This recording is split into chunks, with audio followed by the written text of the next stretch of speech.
Good morning.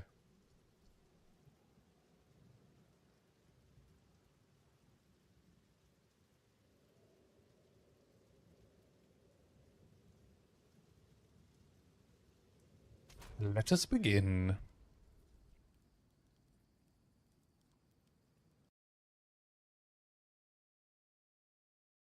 Everything's set up.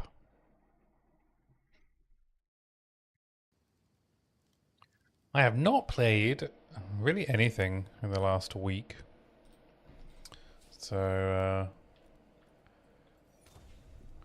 my Incendiary shot Tactician is where he was before.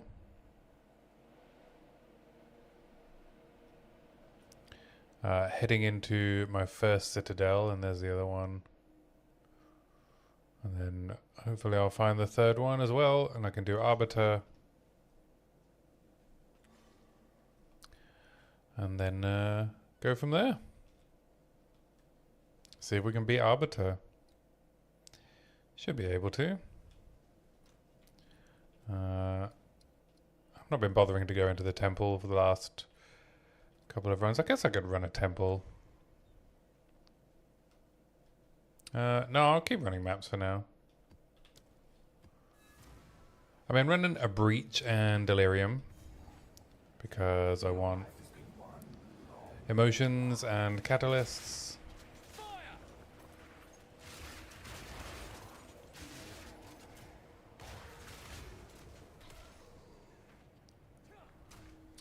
Build's feeling alright, actually. Oil grenade, obviously, it does a lot of work.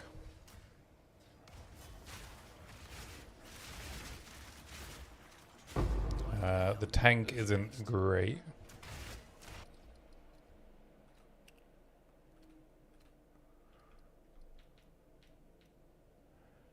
Let's turn the sound up a bit.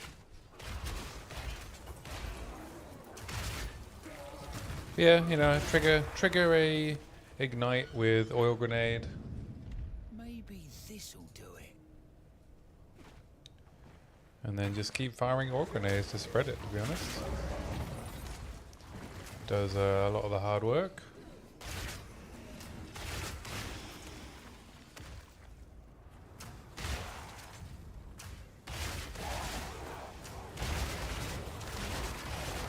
Just like that. Just like that. But yeah, I think I just want to take out Arbiter, maybe do some Simulacrum, because this build is really good at Sim. And then I'll probably do the random build. I rolled the randomizer already and got Primal Strike's Deadeye. And I think I want to try it. I think that sounds fun. I mean, I do love Rangers, so...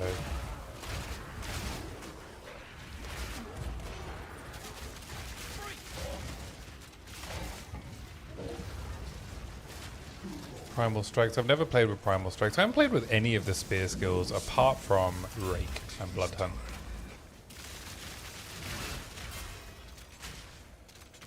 But I'd like to farm, you know, Arbiter for the gloves. And then do some gear upgrades. I have a Gore Girdle in my stash, which will probably help with my survivability quite a lot, actually. The ideal setup would be Brass Dome, but this is basically SSF, so... chances of finding one, pretty slim.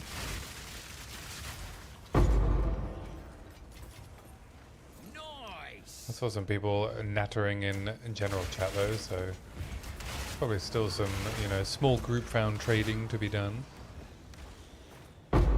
Haven't done much trading.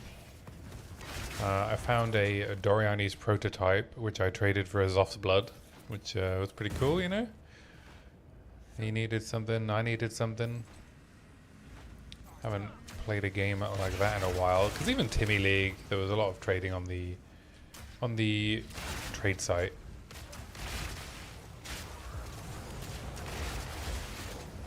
So it was nice to do a real, like, hey, who has a thing? In fact, I remembered that they needed prototype from when they'd found another item I wanted, but I didn't have anything they wanted at the time. Nothing to barter with. And I remember they said they were looking for like Bijou Borns and Doriani's prototypes.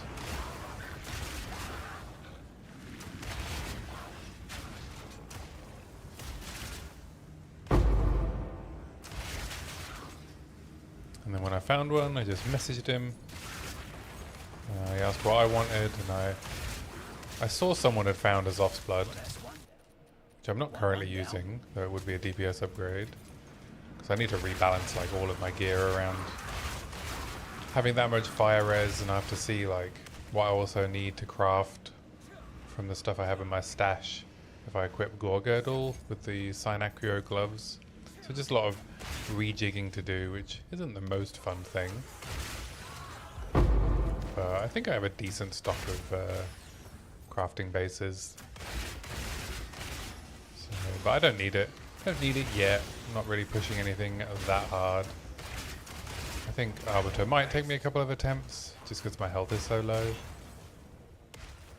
My max hit pool is so low.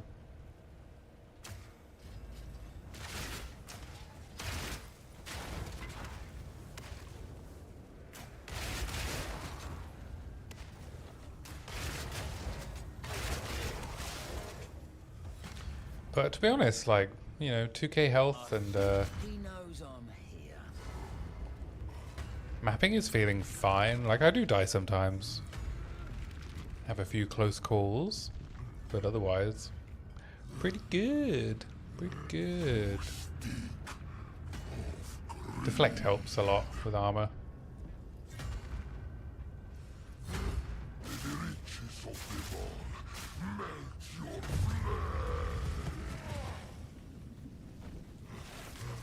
Fire shot!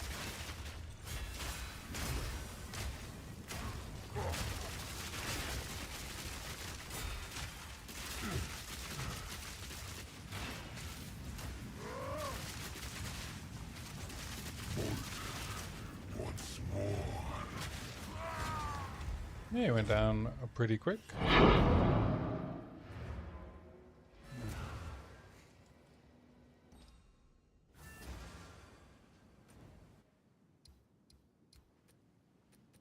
Oh, just good, crappy layout. So extra fire, extra chaos, and pen. No thanks.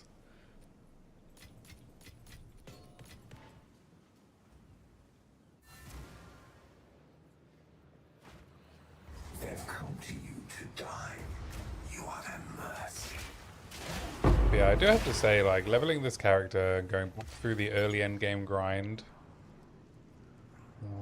maybe for the first time in this league, I can't say it was that fun. Next. Local, need your aid.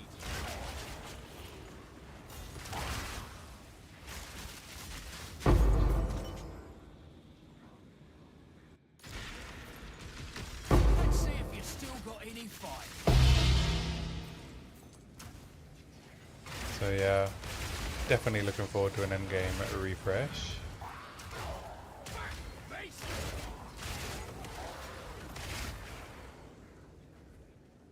And DP.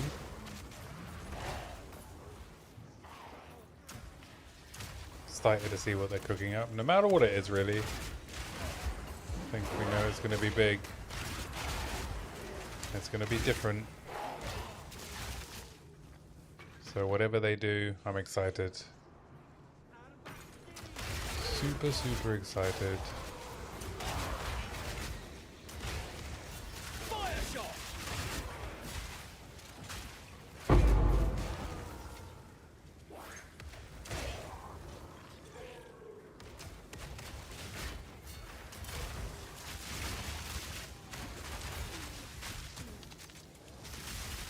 Yeah, I really probably should have just done this build on like a normal league, or even on like Timmy League or something. I just had like a big stock of gear already. Already had access to the end game. Maybe not hardcore actually, because it was a bit tricky to get this working. Any idea why exactly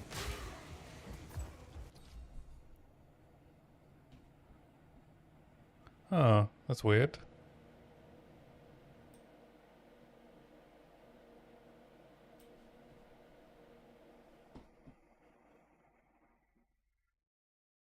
Loot S7, yeah. Oops. Let's drop it down.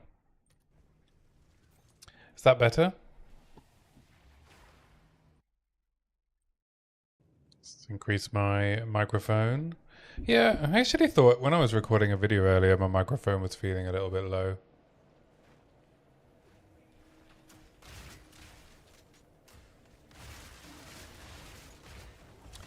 Drop an item on the ground.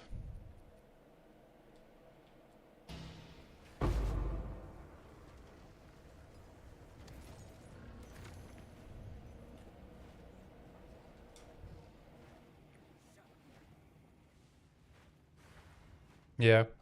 Thank you. I really need to spend some time like really looking at what my sound setup is so that I can hear stuff and the stream is fine, right?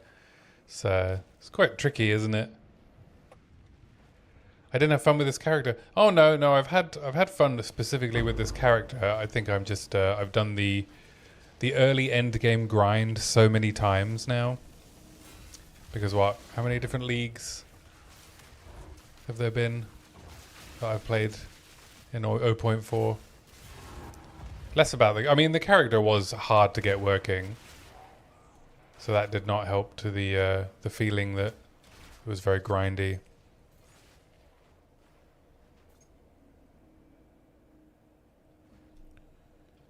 But yeah, just doing the same early end game, like trying to find these citadels. Like, I had to spend so much time trying to find the citadels. The temple is quite exhausting to set up as well. So I think I'm just ready for the next league. I don't really want to do another early end game grind, but now I'm set up in this league. It's fine, right? Once I've killed Arbiter, which should be tonight.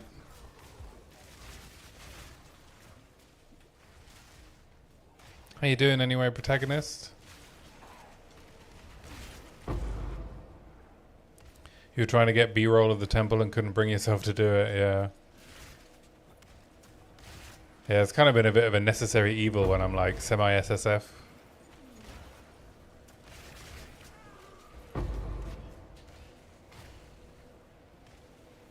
Because it is a good source of loot, even like with a medium, you know, a medium temple. Such a good source of like XP and loot.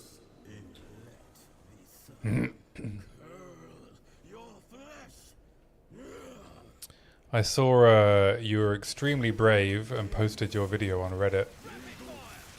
You're a braver man than me.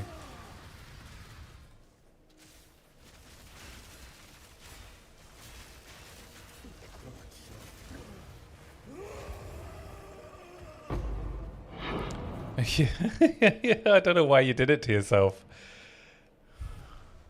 Like, posting a feedback video on Reddit is, oh, you're really putting your mental health to the test.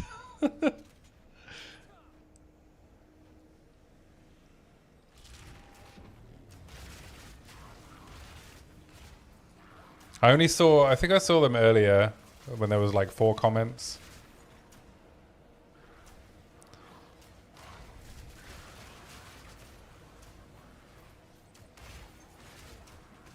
I thought the irony was one of the guys who replied to you, who you know, said you'd made the same mistake as everyone else, right, of looking through a single lens instead of like all of the layers that are available, and then posted his thread where he'd like made and it was pretty cool actually, right? His like shaman that can tank anything using damage taken as conversion. Which is like, it was a cool concept. But then like, if you go and read his thread, he's crying in his thread about people being mean. And it's like, then he goes and does the same to you.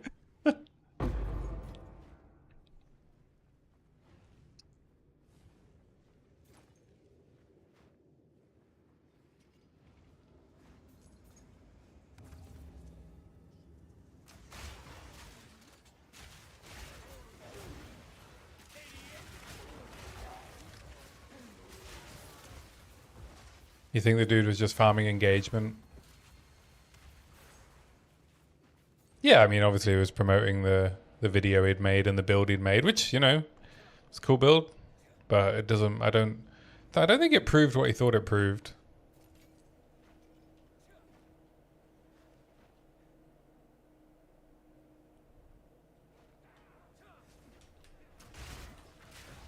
Yeah, I mean, he was using block, right? I mean, his max hit was must have been quite high, right? Because I mean, I watched a bunch of the footage of his video, and he was tanking pretty much everything. He also had to cut out a lot of the boss fights because he did like 5k DPS, which I assume is why he was getting so much hate on his own Reddit thread.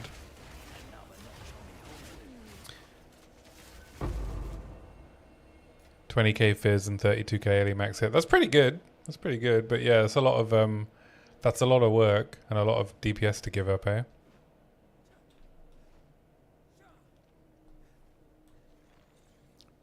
But yeah, I mean, the point isn't that you can, right? You can use every possible tool that's available to you.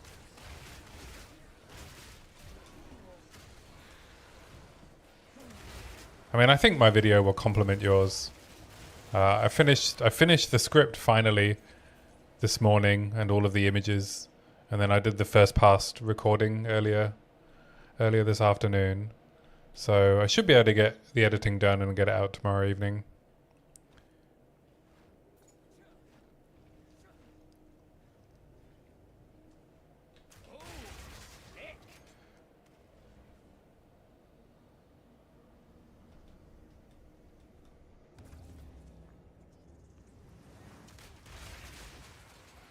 Yeah, and I think the complementary part is like one of my main arguments is that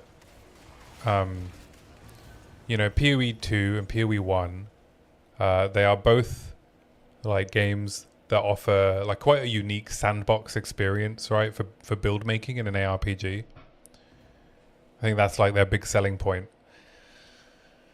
And the expectation that builds from players is that players have two expectations, right? One is that they can leverage tools from any archetype to solve the problems that are presented to them by the game. But the other expectation is that they should be able to solve all of those problems within a single archetype.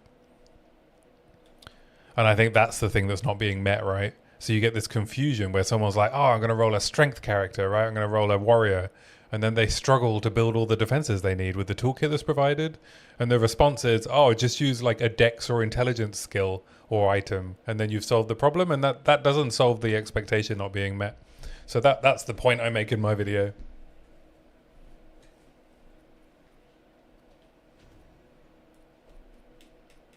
And I think you cover a similar vein, right? So hoping they're quite complementary.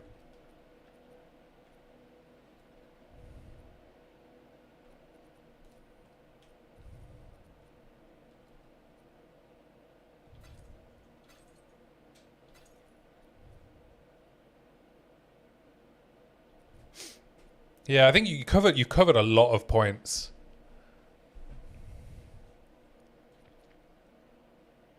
So it's understandable.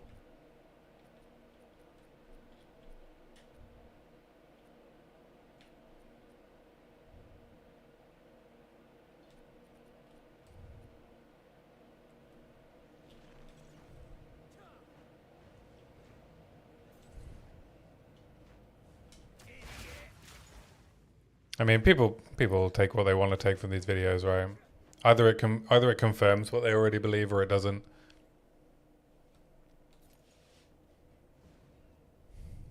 And then the rest of my video is really more about how we don't have enough interaction or communication, that like the decisions you make in your build impact the way that you play the game, and they should impact more the way that you play the game.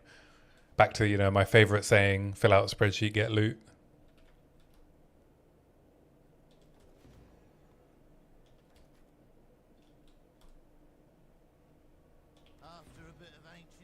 And that's not in the core game design of POE 2, right? It's not fill out spreadsheet, get loot.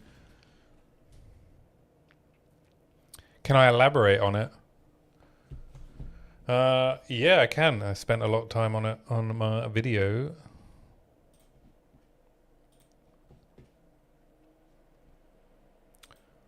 Where did I put my transcript?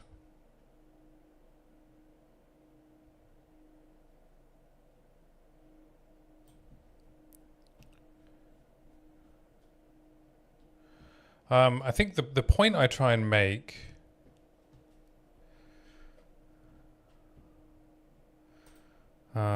is, so I like, the video starts off just talking about, you know, this idea of active versus passive defense and how like combat speed, content type in the game, and defensive requirements are all intrinsically linked in PoE 2.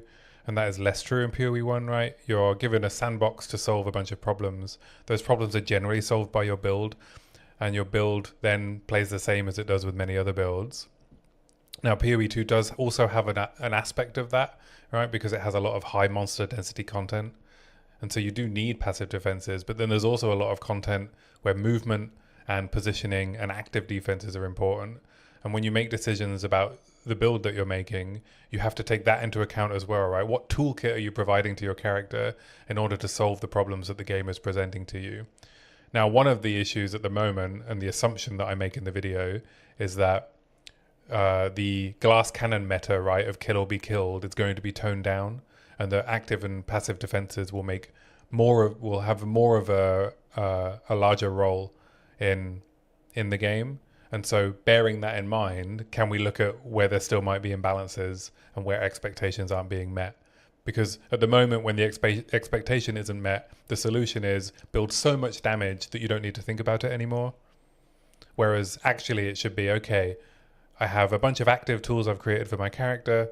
If those fail, or the content isn't necessarily compatible with just using those, right? You don't want to have to always use your full tools, your full suite of tools to deal with content. Then your passive defenses kick in, right? Sometimes there'll just be too many monsters. You'll need to take some hits. You know, sometimes you'll make a mistake when you're doing like a difficult rare and you have to take a hit. But a lot of the time, positioning is really important. Using everything available to you is really important. So yeah, I think the game should lean more into that and better communicate that that's the philosophy of the game. And the only way they're going to do that is if they tone down offensive power. But there's other changes that I suggest, right, that need to happen. Have I messed around with parry? No, but I did roll the random build generator and I got Primal Strike's Deadeye, so I was thinking I'll try parry with that. I think most of my active defense style comes from, you know, positioning and movement. That's what I'm drawn to. That's how I completed T3 Simulacrum with my Warbringer, right? I think just with good movement rather than tank. Well, and a bunch of tank, right? Summoning totems was one of my active defensive abilities. The toolkit that I provided myself when I built the character.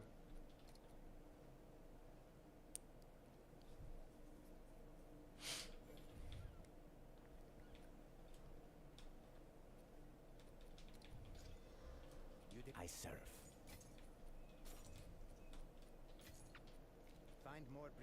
But yeah, I think I ended up with a pretty decent argument.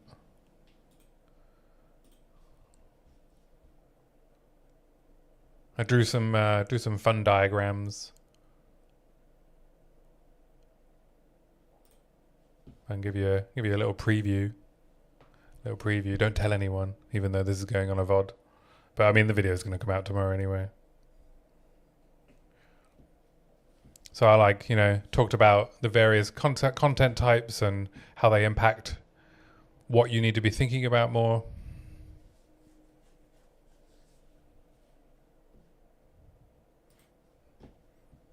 You know, the idea of like monster speed in different content types is important. And like theoretically, right, within high density content, incoming damage should be quite constant because you don't really have time to react a lot of the time, aside from with movement. You can't really expect the player to deal with these like really high damage, spiky like incoming damage spikes.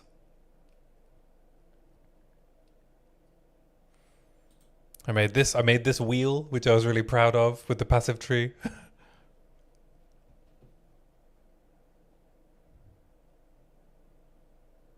made a little defensive layer infographic. All things I like making my little slide decks. But yeah, the core of my argument is better set and meet player expectations on how build archetypes change gameplay. Reduce the incentive for glass cannons with more consistent damage and visual communication. Tell the player the max hit they can take, right? That's a really simple one. Let non-ES characters reach a comfortable max hit pool more easily. Ensure melee players have sufficient and active and passive defensive tools, and then more agency over the content type and more chance to practice the hardest content. Those are my 6 big summary items that I finish with, that I like build up throughout the deck.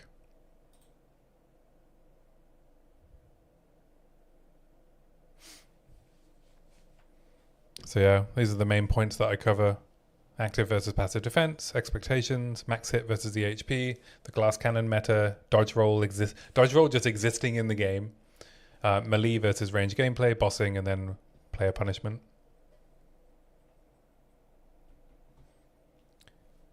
But yeah, I thought the dodge roll, I think I came to the conclusion with dodge roll that the existence of dodge roll limits how tanking they can let players get, theoretically. Because if you can, without deep specialization, because if all players are allowed to get too tanky, then dodge roll shouldn't exist, right? Oh, first Citadel. I'm going to do a white one.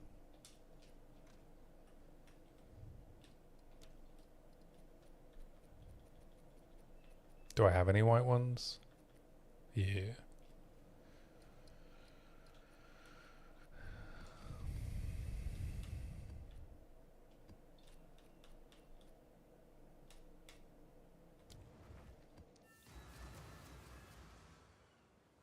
We only need 1 fragment. Yeah, I did. One thing I cut from the video was the deep analysis of what all of the options were available. I think I'm going to make that a separate video at some point. Because it's already at 6,600 words. Even before like a deep...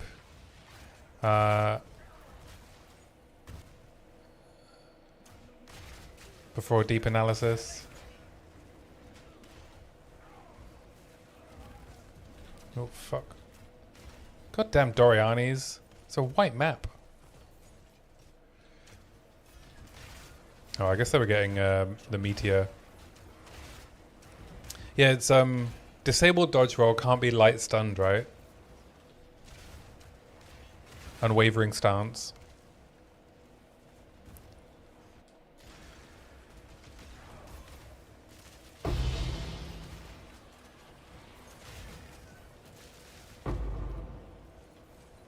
Oh, whoops. Killed a Amanami's Void.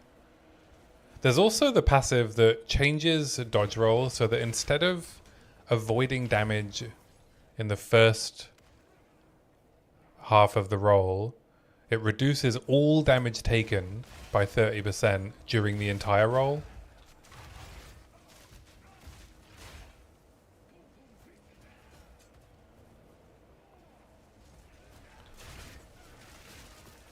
I think each time this topic comes up, it's going to run the risk of people applying the general to the specific and vice versa. You got to draw the line somewhere. Yeah, I agree.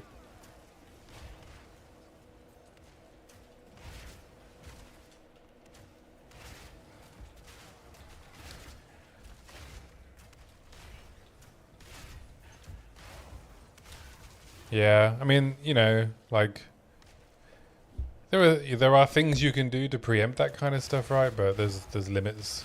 There's limits to how much effort you should have to put in, right? To state all of the assumptions, to disregard edge cases.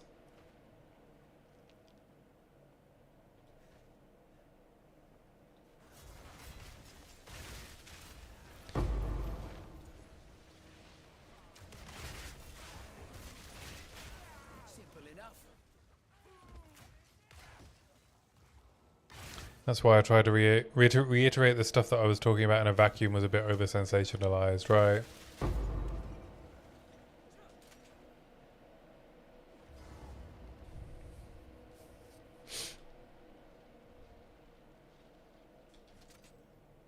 So, at the eve of the end, the demon of Vatzoatl has finally come for me. Yeah, I mean, dodge roll's an interesting one.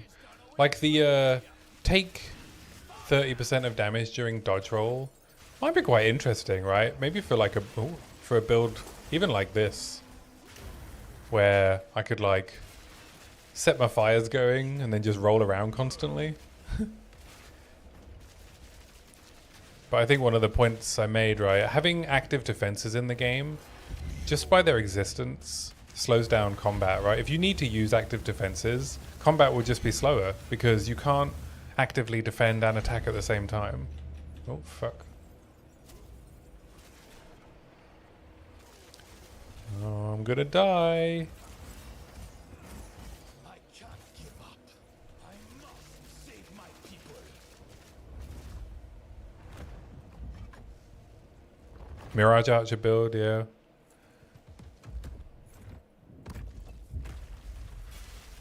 Listen! How foolish. There's no need for all this. Do you truly think you can match me? I cannot allow you to interfere. I plan for every contingency.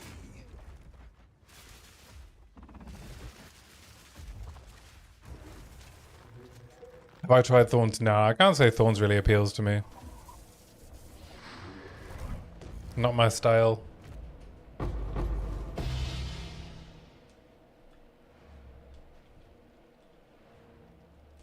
No, I might as well go finish the Abyss.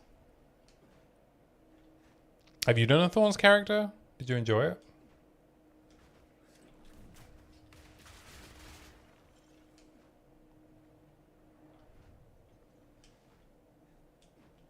It's a reactionary style and slowed down by design, right?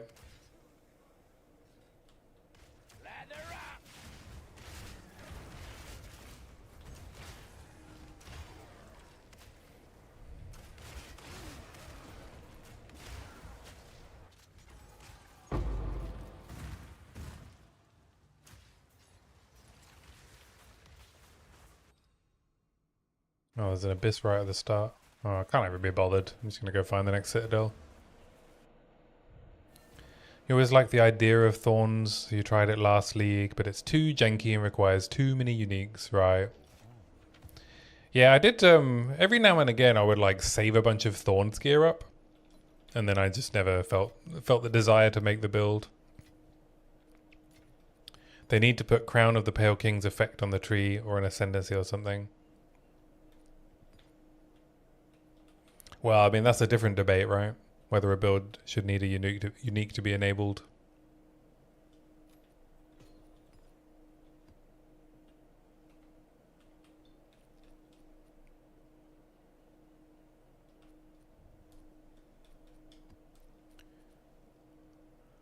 Armor, mana, lightning res. No, I mean, I'll put them in. Put it in my boots tab.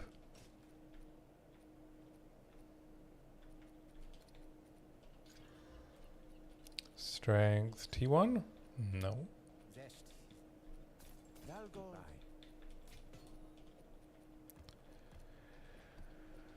Back to the grind.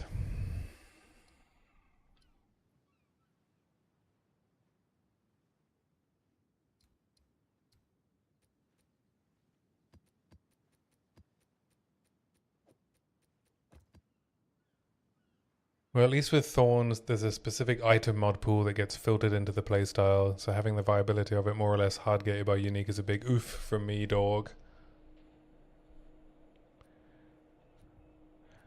I mean, what does Crown of the Pale King do again? Remind me. So, oh, I can just look it up.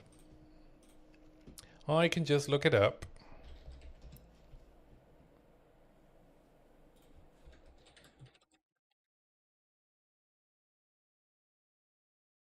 Thorns can retaliate against all hits. Right, okay, so it just removes some of the jank.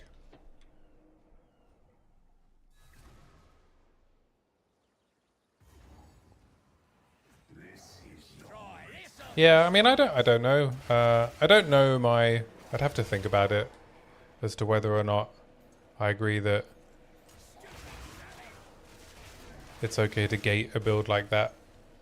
Because it doesn't stop you using thorns, right? What it stops you from doing is using thorns as your primary mechanism instead of as a bonus damage as part of another build, right? Who's next?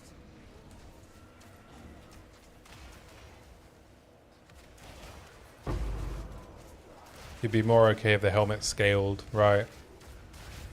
Yeah, unique scaling is definitely something I agree with. That would be cool.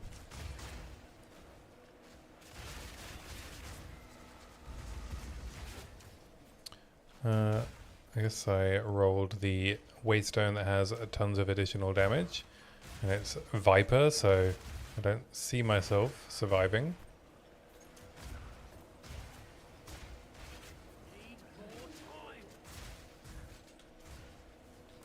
Should probably turn off Delirium, to be honest. Or just walk into an elemental explosion. Rip. We really got Thorns players running around with an 80 armor, 40 ES helmet in the end game. Yeah, I guess I don't know. They haven't really talked about their philosophy on that. I mean, it might just be that they're cool with it, you know?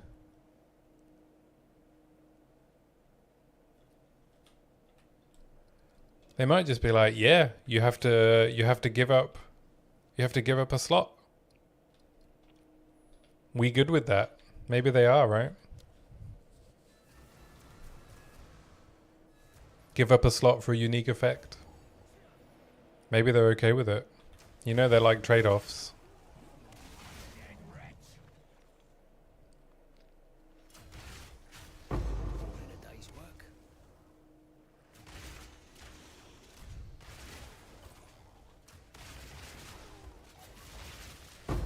But yeah, I'd love a, you know, maybe a rune that upgrades a unique item to an endgame version. That would be pretty cool. They may very well be, could be banking on Thor's players loving the jank. I just mean generally, right? Like generally, the low-level uniques or more common uniques that give build enabling effects often require basically giving up that slot. But it's inconsistent.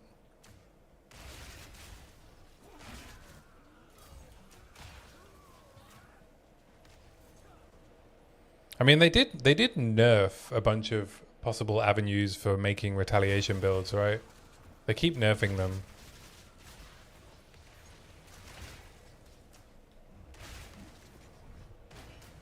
Well, they nerfed like the Wind Dancer one, right? Did they nerf Molten Shell as well, right?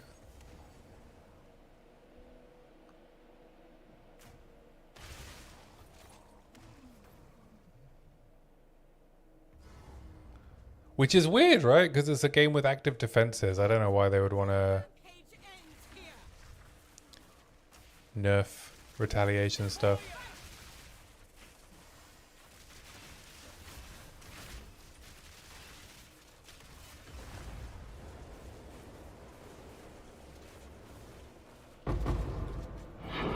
Trying to think if we have other build enabling uniques that, yeah, there's like gloves, right? There's a bunch of gloves that enable builds. You basically have to give up the glove slot.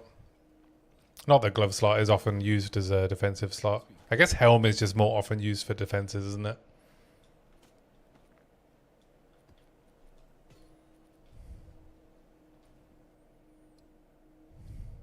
It's like, what, I can't do Thorns and Subterfuge Mask?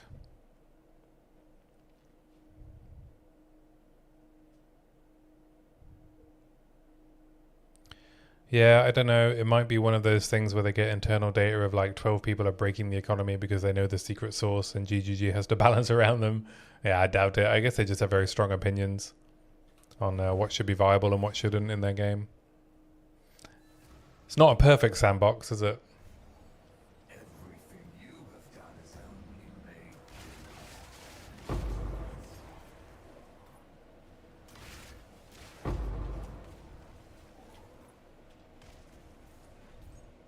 I mean, they definitely don't have any problems with people like one-shotting bosses, so I doubt it's that.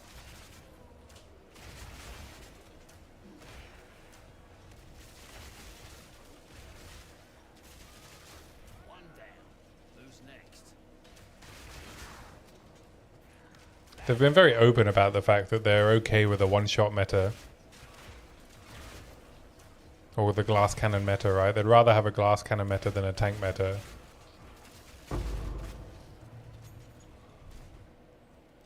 But I think when they say that, I mean, my read on, you know, we're okay with high damage but not high defenses, is that they feel like they can tone down the damage or balance bosses in a way where you would still have to engage with the mechanics.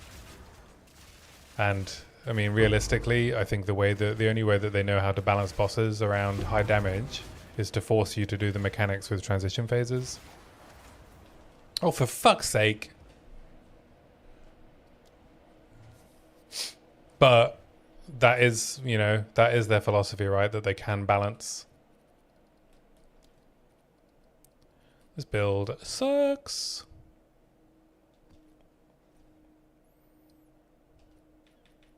I mean, my defensive layering is very poor.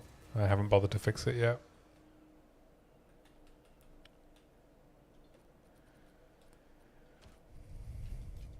But I guess what they can't do with transition phases is make a highly defensive character do the mechanics.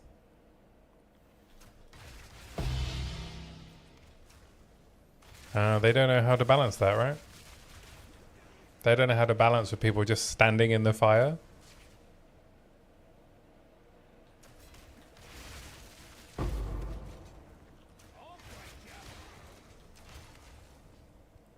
Apart from making it literally kill you. I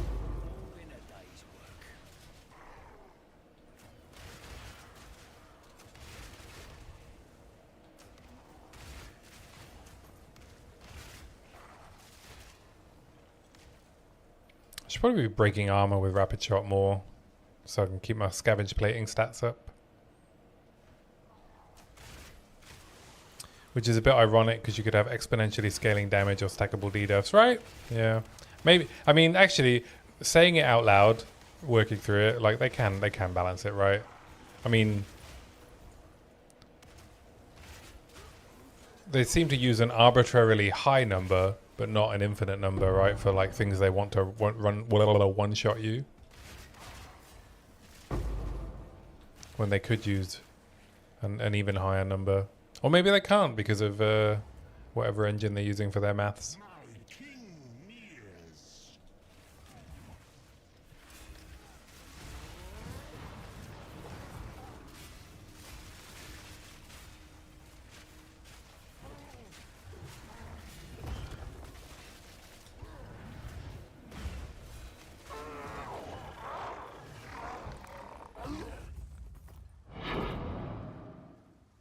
Although it's a bit too rough, armor break or similar debuffs can work for allowing people to not get one shot but be unable to tank 2 or 3 plus hits.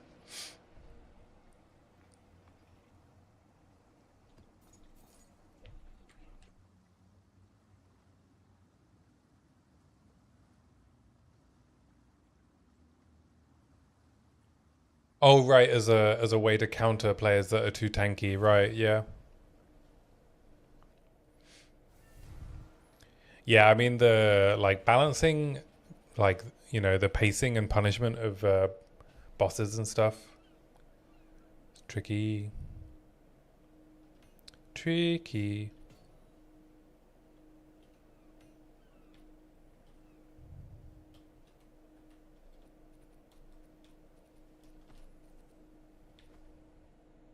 Tree fingers. He's only got 3 fingers. Alright, I'm going to stop running 6 mod maps for a while until I can update my gear. Fire, cold, lightning. Am I overcapped? Not on fire and lightning, really. On cold. I could switch to Zoph's Blood. Ruin. Yeah, Ruin's an interesting one.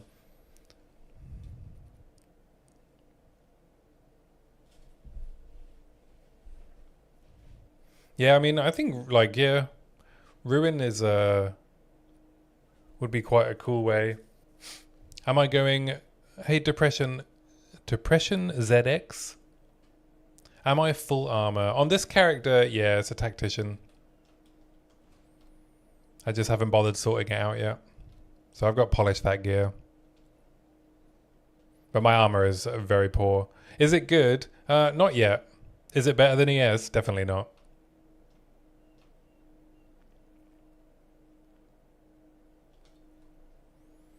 No, when I built a Warbringer, crossbow Warbringer. In fact, I think I still have it. One day we will have full ES crossbow. Do I still have my Warbringer? I do. The league has ended. Oh, second win league has ended. Never mind. Let me migrate him.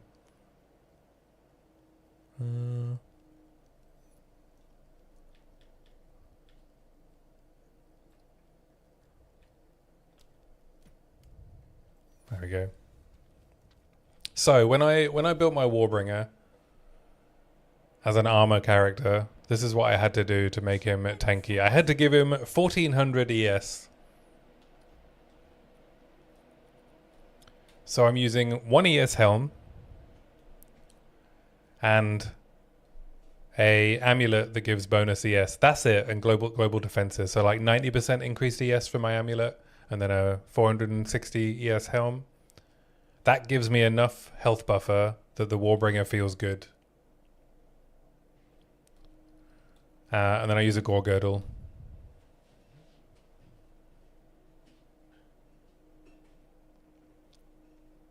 That also has ES on it. Yeah, this character's quite stacked. Oh, I have some ES on my chest as well. Okay, there's more. Okay, more than those two things. I forgot. I got sources elsewhere. Also, some on my boots. But yeah, 2k life, 1400 energy shield. That feels really good. 3.5k hit pool with a Gore Girdle.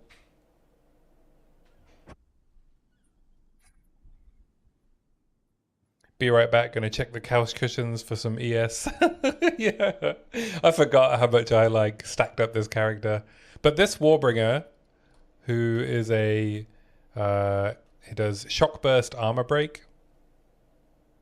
I did play hardcore. I played Timmy League. I have a 97 Varashta that's also crossbows.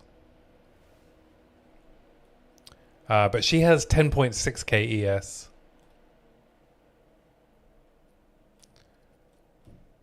So she is, you know, almost pure energy shield. Tiny bit of evasion. And then she also has armor, right? Because of the Varashta ascendancy. So she has, like, it's actually pretty good. I think having a little bit of armor with ES, by a little bit, I mean, you know, how much do I have? It's like 10k armor, right? Having that much does help a bit with ES because you know, you take a lot of hits and you want to take less hits so it's easier to recover, less damage from the smaller hits. It doesn't do anything against the big hits, but it does help with the constant hits. But yeah, this is a permafrost for Ashta that I played in Timmy League. It only took me 5 characters to survive all the way to 97. But yeah, she ended up pretty good. So we have like Kalari with Kurgul's Leash, Permafrost Bolts, Frag Rounds, and then I'm using Heavy Frost and Shock Burst for single target. She's really good. She killed Arbiter in hardcore, so...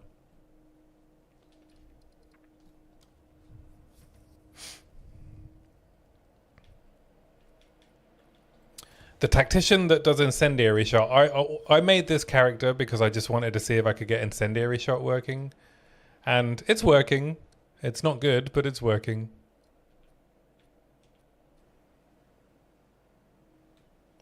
You always wanted to do Galvanic low-key, but it never worked for you. You always died at 80. Oh, in hardcore. What class were you playing?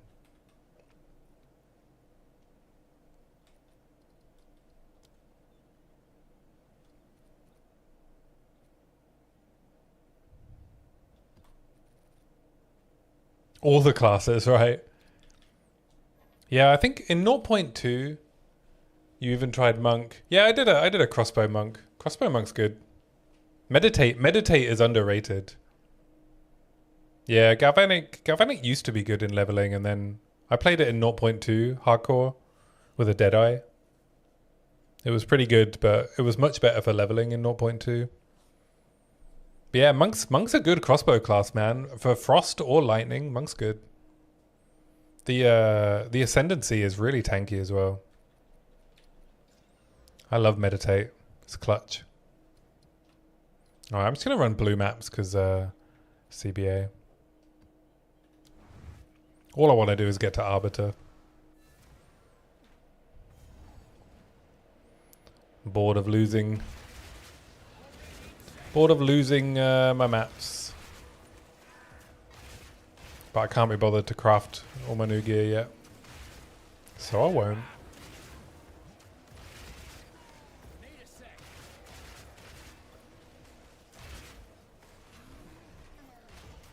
You only play hardcore, Depression? Oh wow, I'm talking to my depression.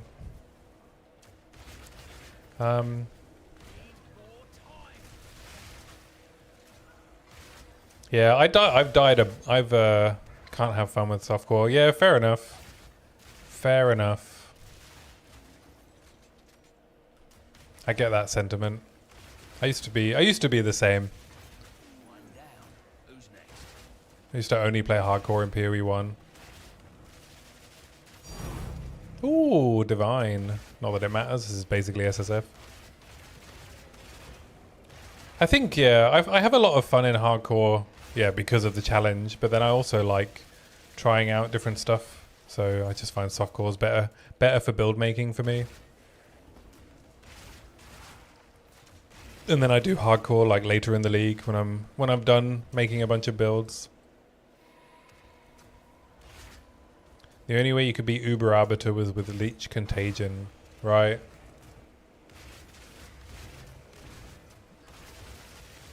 Yeah, I've not actually played a Lich. 20k ES, good lord. That's so much ES. That's so much.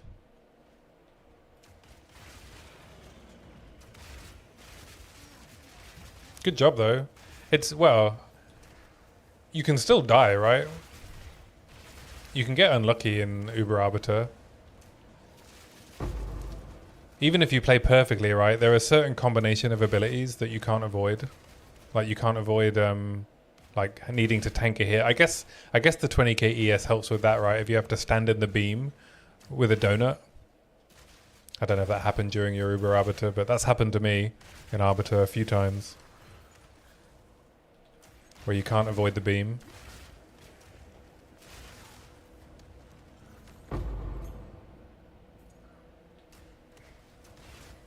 You got lucky with the beam. Nice. Twice. Nice.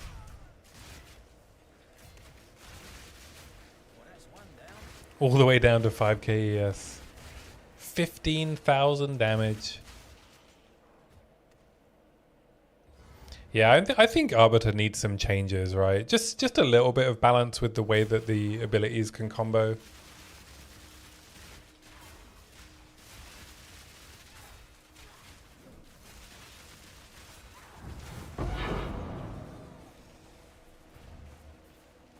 Body blocking Rings of Death is rough, yeah.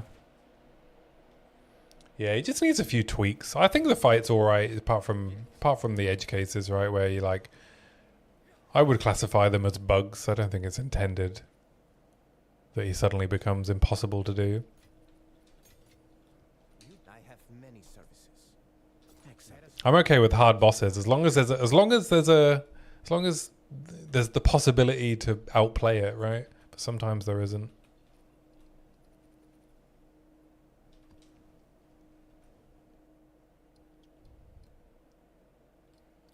I'll go via this moment of zen. You never know. He might give me something.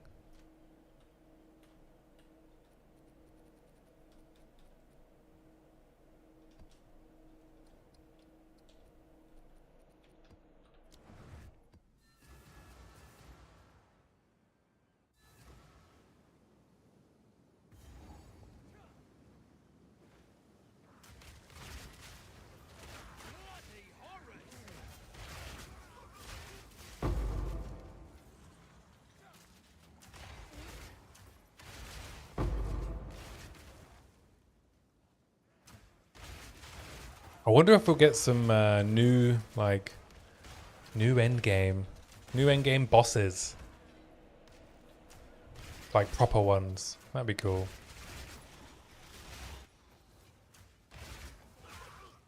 You'd think so, right? And not just like, you know, another breach boss or something, but like whatever. Maybe that thing that comes and grabs the thingy, the arbiter drops.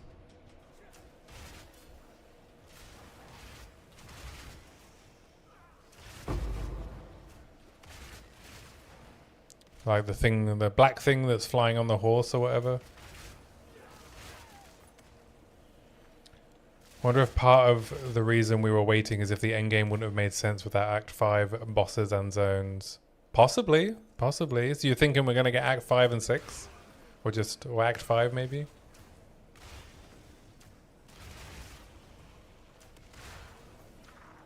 I thought Blaze's video was actually quite good, his predictions for 0.5.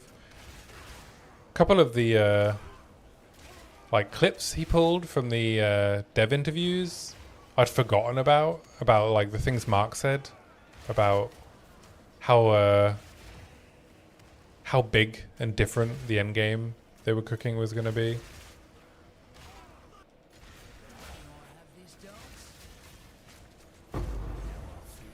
I mean, he made out like it was a real big deal.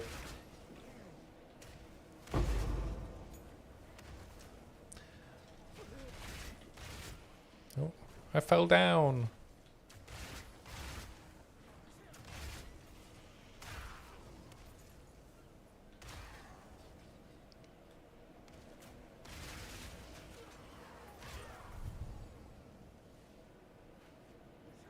I'll be happy with some beastly beasts in maps. Big bads. I can't remember if I enjoyed the beast boss fights, the bestiary boss fights in POE 1. I think they're alright. Like is it Farrell's Den? You hope they release 2 classes with lots of shit for 0.5. 2 classes, wow man. A boy can dream, hey?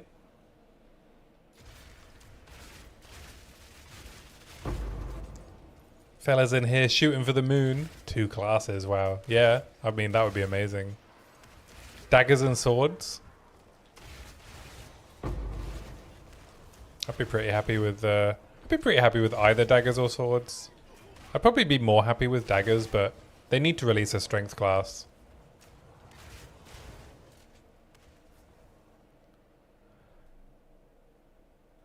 To be honest, I believe GGG will cure cancer if given enough time, yeah.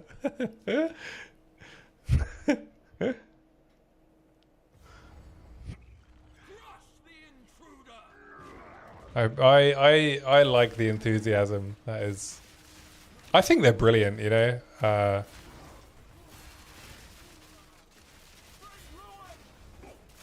Why have you stopped losing health?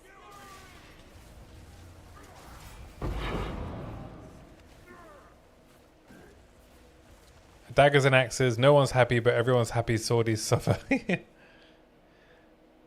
But yeah, I mean, they have to release a strength class. Strength is the most underrepresented archetype at the moment. So it has to be, I think it has to be duelist. I think it has to be. The balance calls for it.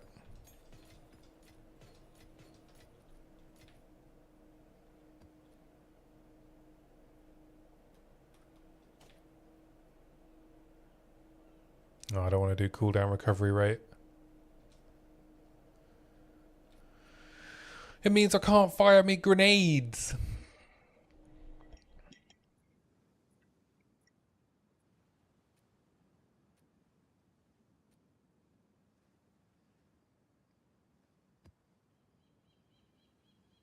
He was thinking that as well, but I think I heard Loggerhole mention something about there not being much on the bottom side of the tree.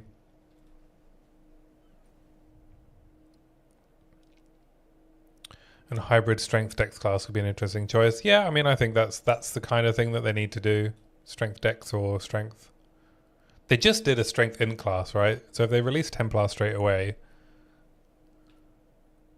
I don't think that that would be a good idea. Strength Dex needs more items, needs more tools. I mean, that was the conclusion I came to in my essay. Like I think Dex in is in a really good spot, right? Balance wise, it's the strongest hybrid class. I think Strength in is fine. I think people underestimate how good armor hybrid ES is. And Strength Dex is in a really rough spot. So yeah, I think they need to release Duelist, and they need to rework the bottom of the tree.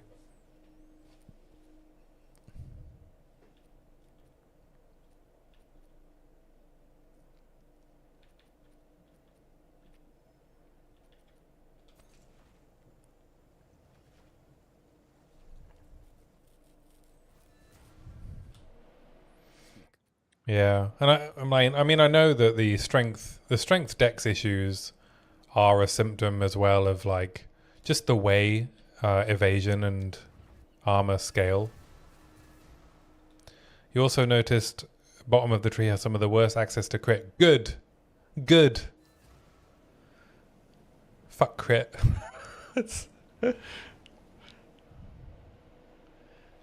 I don't want more crit scaling. I want different options for scaling.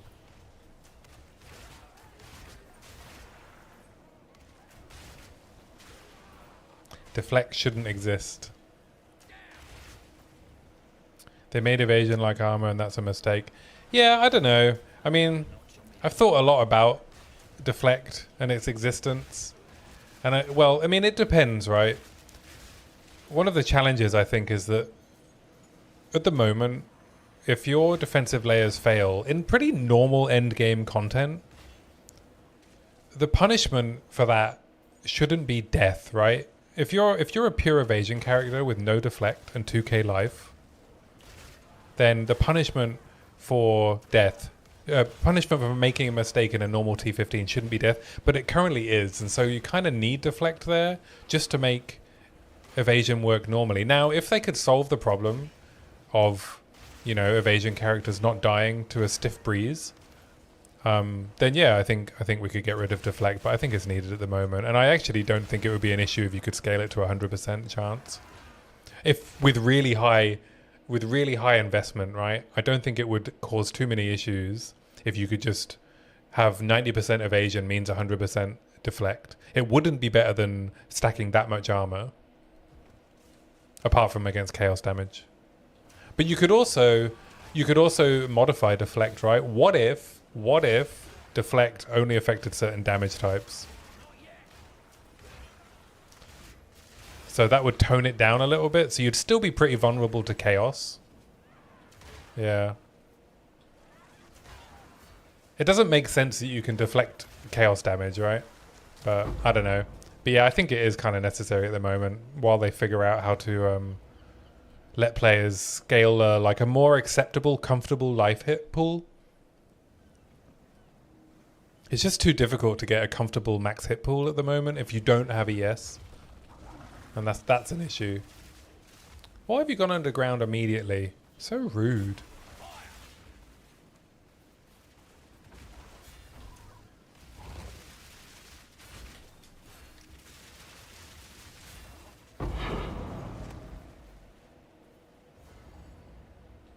But yeah, I think they could keep deflect. They could adjust it to affect only certain damage types.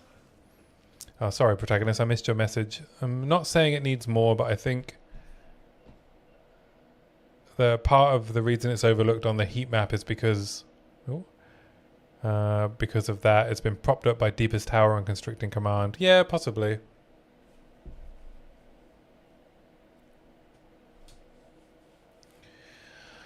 Like I said in my video, if an enemy's base hit deals half a player's health, they'll have at least a 2.5% chance to kill a character outright with 50% deflect. Depression. I think everything else other than ES just needs a buff, low key. Yeah, and I think the other thing that I've been thinking about with ES, I think it needs to be toned down a little bit.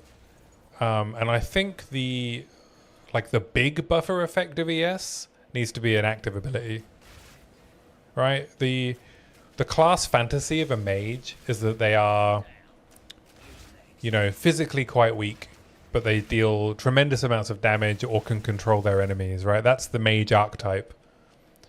The problem we have at the moment is that the mage archetype is fulfilling the strength archetype, right? Where they have really high power and they can stack huge health pools, but it's passive. So I think they need to add the massive overflow of ES as an active ability. So let's say you can get to like 4k, 5k ES normally, and then you have an active ability that pushes it higher. Because then it's like a mage ability, right? Then you're having to consciously like cast a spell to create a barrier. I don't think it should be completely passive. I think that's a mistake. And I think that's what they should lean into. This is a game with more active abilities, right? So lean into that. Energy shield only available if you're not moving. Yeah, maybe. You got to concentrate on it.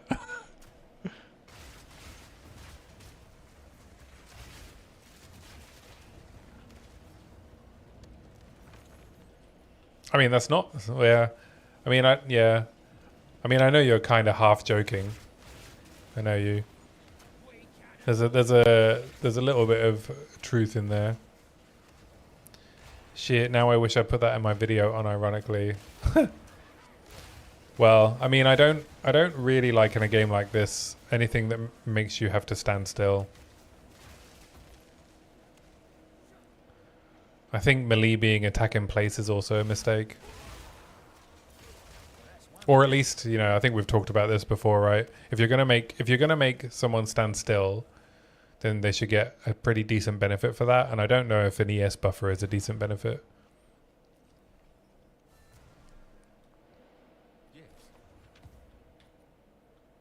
Versus something like hyper armor. Who sent you? Acceptable. Fine. Fine. Ooh, what you got for me, amulet? Nothing. What do you mean it'll make self-cast comment viable? Let us hope Zest now lies dormant. Alright, there's a citadel. Let's grab like a blue map or something, or a white one.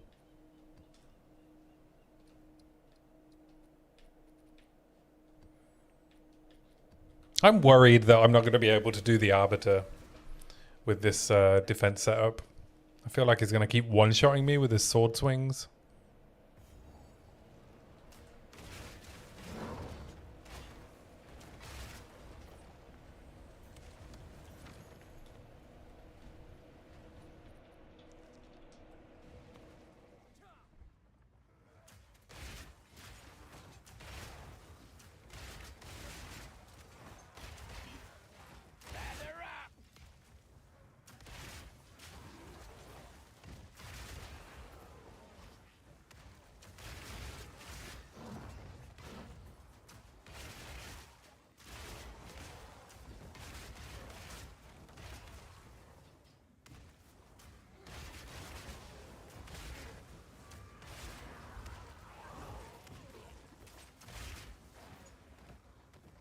Let's go do GNR before I do the rituals.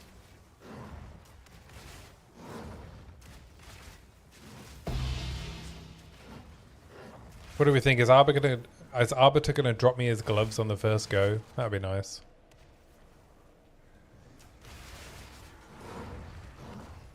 That'd be nice.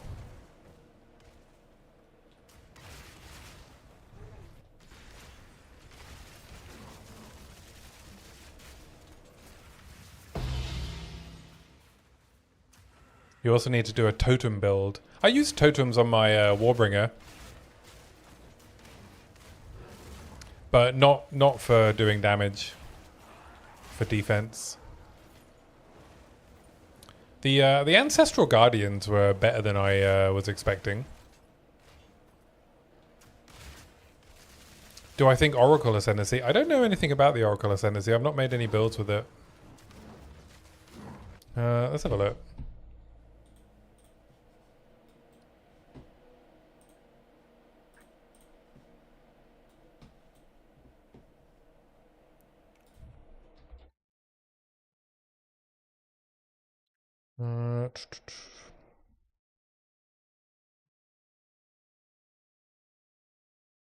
Oracle.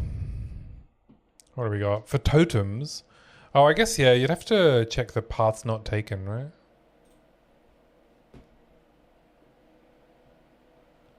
Probably, right? There's probably decent totem nodes in paths not taken. No, there's one? Oh. Oh,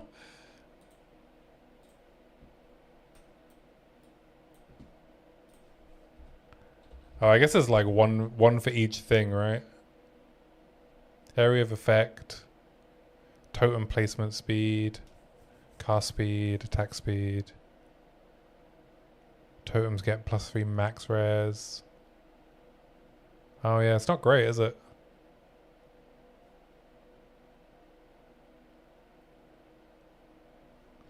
Oh, look at the ascendancy. Right, sorry. +1 max totems. And they stay alive longer after they die. Yeah, I mean, +1 totems is strong, right?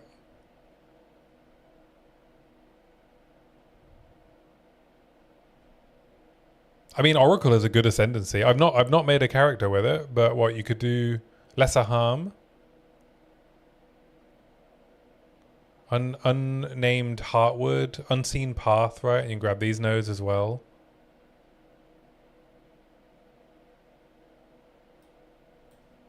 And then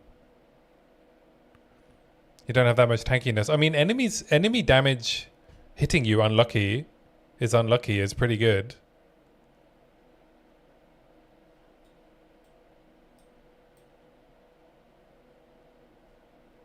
I think it would work. Is it enough? I mean, obviously you'd have to still build good core defenses, but yeah, why not, right? What else is an unseen path? Any life nodes?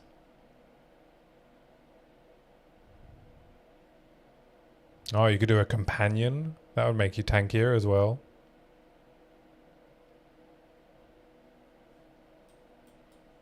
Companion and totems. You could play around with something like that. No, they don't. No, you'd have to get a different companion.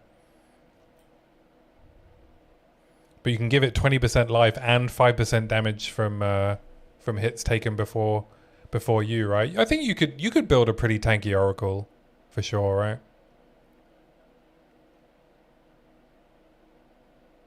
I'm not saying it would just be tanky out of the box, but I think you'd be able to do it, right? It's a good part of the tree for tank. Oh, hey, Blader. Been a while. Good to see you.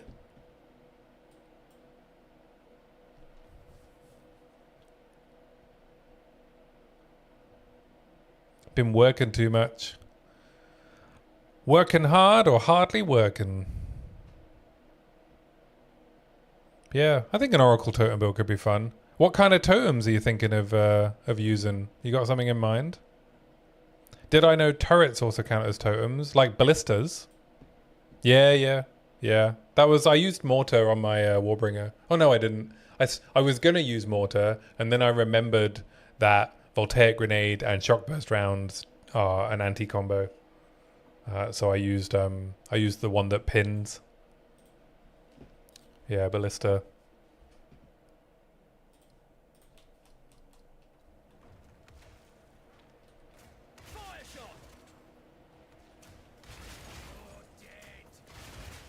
Yeah, build yourself a totem oracle and then come let me know how it goes, man. Sounds fun.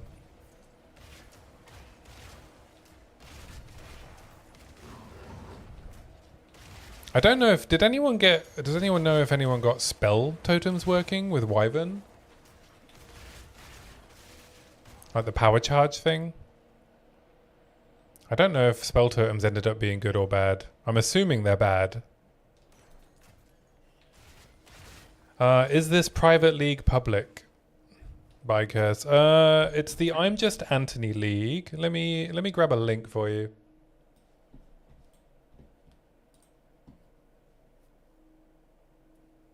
There are currently 2 places.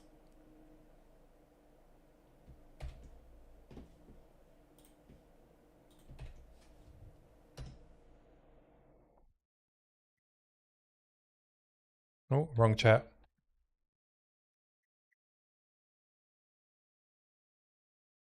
There you go. There is a link to the private league. Buy curses. They're not that good because I think they have attack and cast speed. Saw someone complaining on YouTube about them. That's a shame, but I guess there's plenty of other good totems. If spell don't work.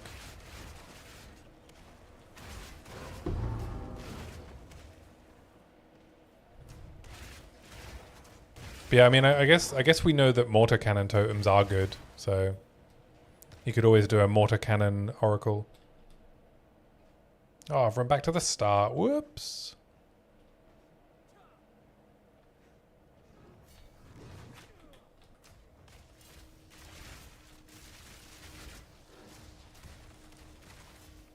I have to warn you though, by curses, that this league is basically tiny group found. And the global channel for it is 34,000.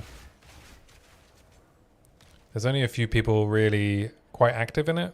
So expect to have a like it's mostly an SSF experience with maybe a little bit of trading. I like traded one unique for another unique that I needed. Traded a Doriani's prototype for a Zoph's blood.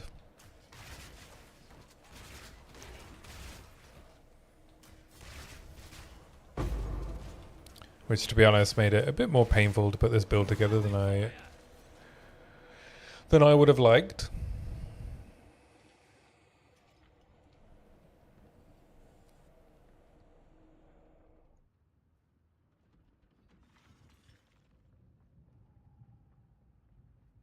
Gino!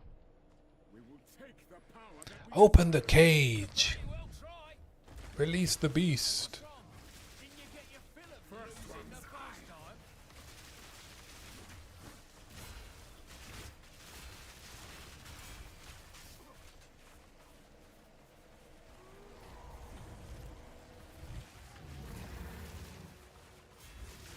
Oh, fucking one shot. Oh, good job as a white map. We'll try that again. One shot by Gianor in a white map. Yeah, I need to fix my gear.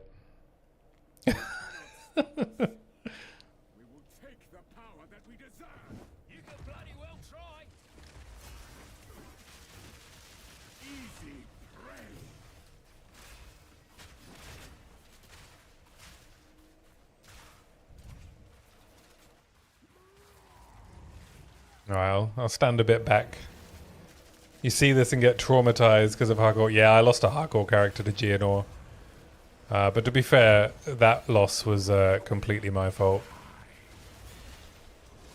Oh, fuck's sake. Oh my god. Alright.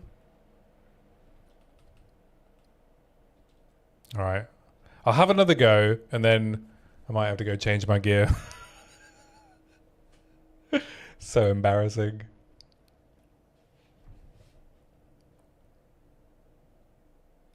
You cannot stop us. I got this, yeah.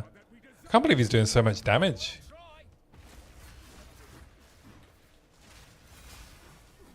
Easy prey.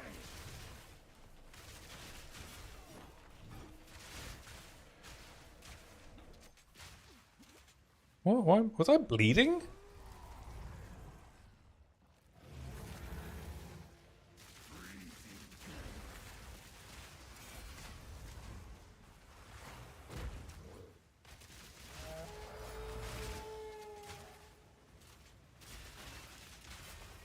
As night falls, Oh no. Oh no. sought the unworthy. Through an endless night, they wither and tarry. Oh. Okay, at least that doesn't one-shot me. As cold as death, of baleless misery, the pack won't forget.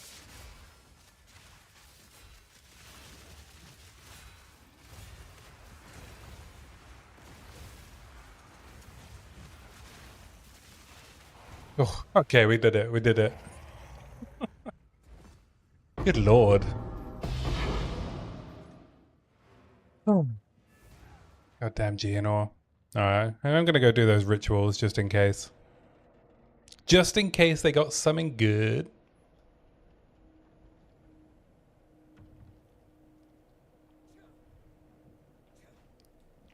Yeah, I was playing. Oh no, I can't go and do the rituals because when you die to the boss, it turns off all the loot, doesn't it?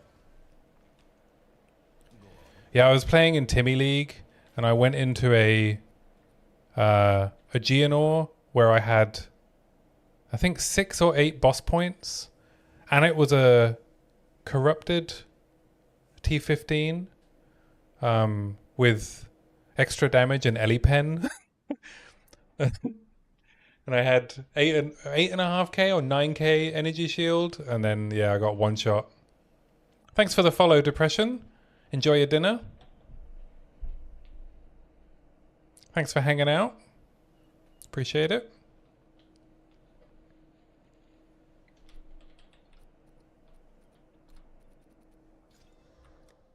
T3 lightning, no good. No good.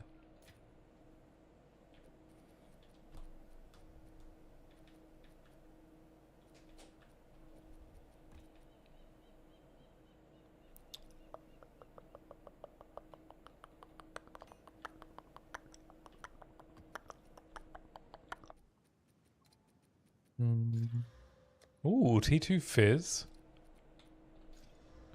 Oh, Mana Leech. Oh well. Oh well.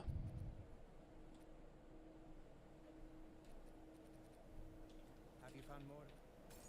The deal is let us hope that now Onwards to Jamon Ra.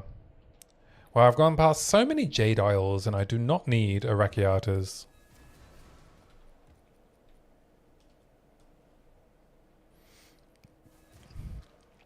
Built Not Bought 69. Enjoyed your video regarding the Infinite Atlas. I'm surprised it hasn't gotten more traction. Well thought out, and I agree with the majority of the points you made. Oh, thanks, man. Appreciate that. Yeah, I think that's just the nature of quite a dry video essay. That's just the way things go. But I was super pleased with how it landed in the end. You know. As far as my channel goes, it did super well. Like, got tons of subscribers from it compared to the number of views.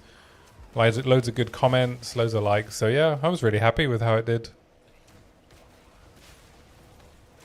Can't really be upset for my first POE video essay. I got another one that should be coming out tomorrow evening. I finished the first recording draft earlier today. So I just have to do all the editing tomorrow morning, and then I'll get it out tomorrow night. And that one is on defensive balance.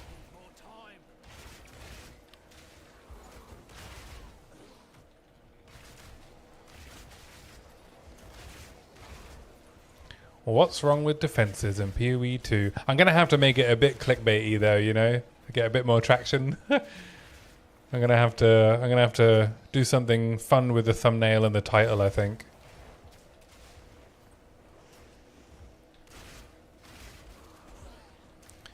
So maybe it'll get a few more impressions and stuff. But yeah, I think one of the issues with the Infinite Atlas video was like it didn't do very well on the first day. The first day it got like 20 views, and then it picked up on the second day, and then it got tons. And then Darth Microtransaction watched it on his stream somewhere in like the third or fourth day. I think that gave me a little subscriber bump. But then I think his video maybe then started getting the views instead of mine, because his immediately got 10k views, the React video that he posted of it, versus my 4k. So I don't know. It probably helped, but more than it hurt. But I don't know how to feel about those kind of things. He gave me a shout out on his stream though, so I'm very grateful for that.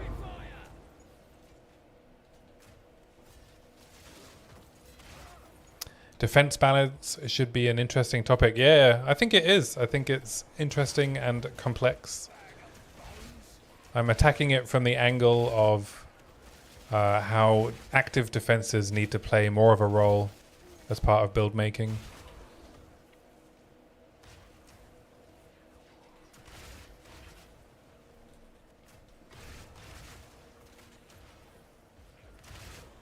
Hopefully I have something new to add to the subject.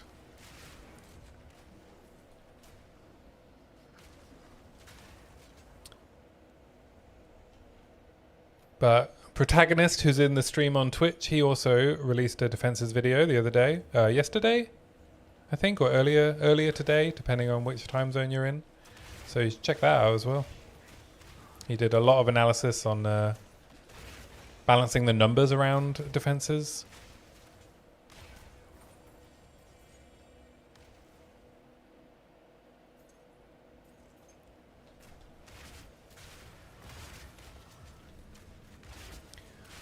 Boom, boom, boom.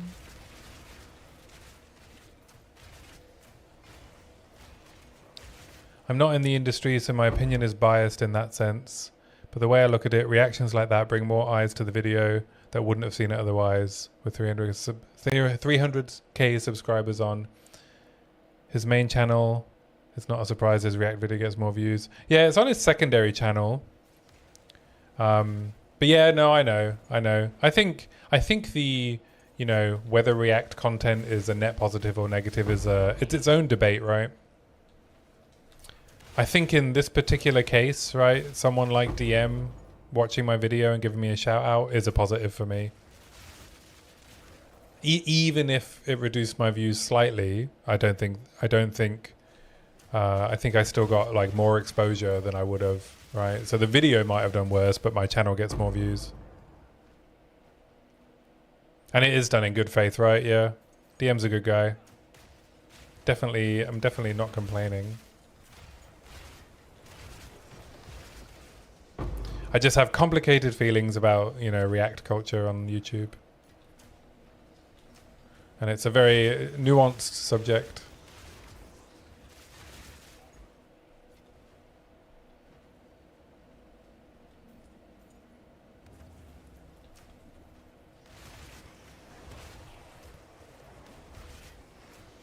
Plus, I mean, it's in Path of Exile in particular, right? It's, I think what I quite like about the creator economy or the creator community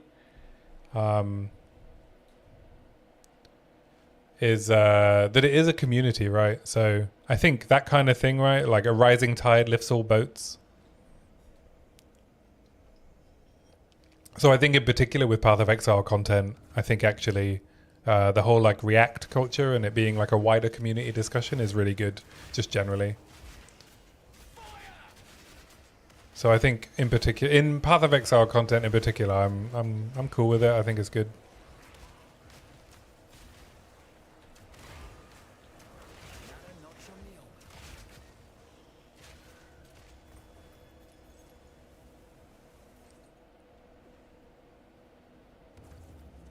My take may not be the mainstream one, I don't know, but I tend to think of anything put onto YouTube for the broader audience at large almost encroaches free use. Yeah, I mean that is where you get into the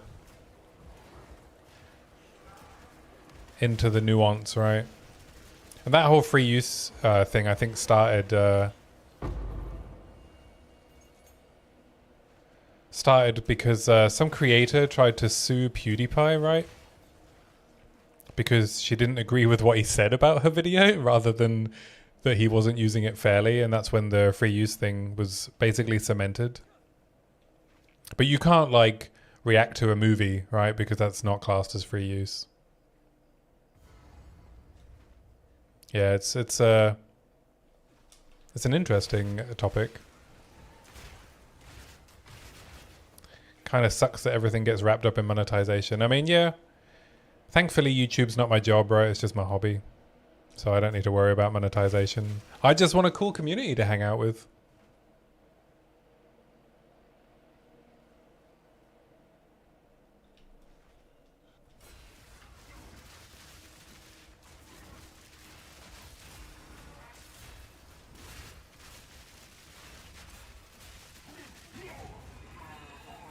A rising tide lifts all boats, I think is a very appropriate analogy. Yeah, I think so.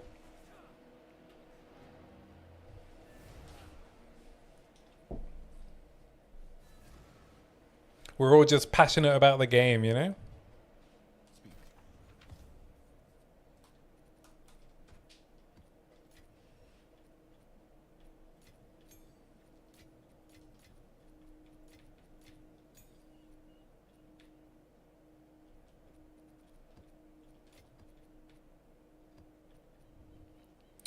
Curious if I've played on PC or mainly a console gamer. I am playing on PC. I'm just using a PlayStation controller.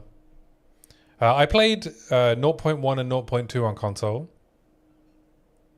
And then I switched to PC.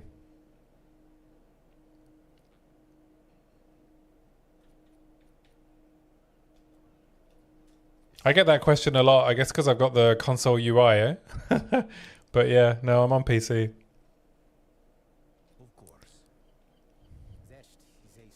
Switched to PC. I was switching between console and PC, and then when I started streaming, I only play on PC now.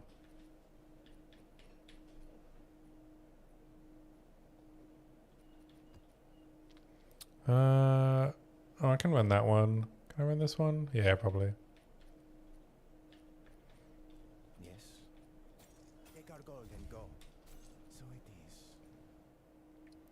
My goal, make content that sparks enough of a discussion that it reaches GGG and either implements change or an interesting, insightful discussion about it. Yeah, that's a really good approach, protagonist.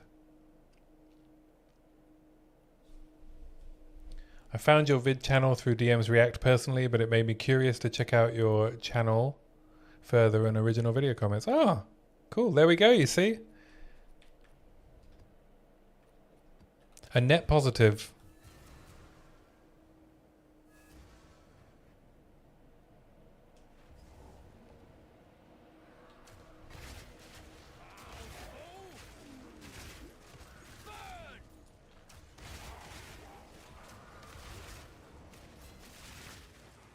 Yeah, I think I had some pretty good comments on the video as well. That when I make my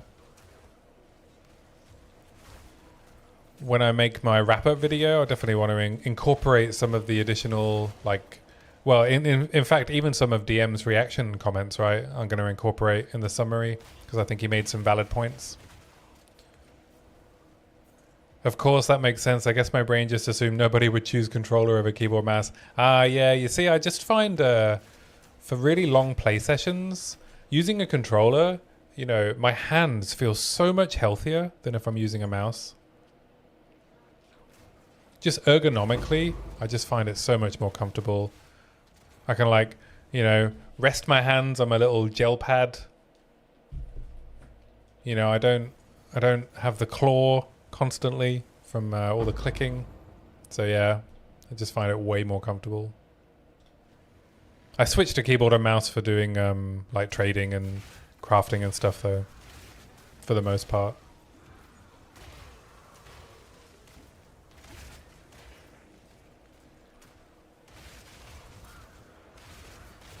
Sometimes I do wonder. I'm like, you know, I bet this build would play I bet this build would play a lot better on keyboard and mouse if I could actually aim where the things are going.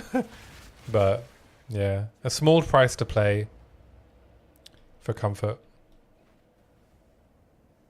When I was playing Explosive Shot, for sure, if I was using a mouse, the build would have been so much better.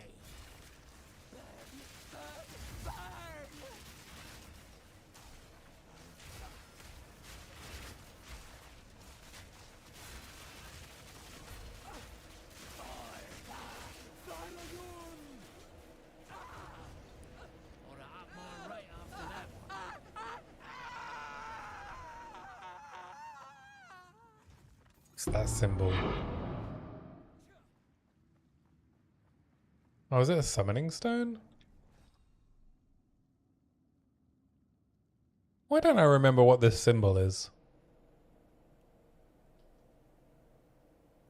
What's the... Oh, Rogue Exile. Right, gotcha.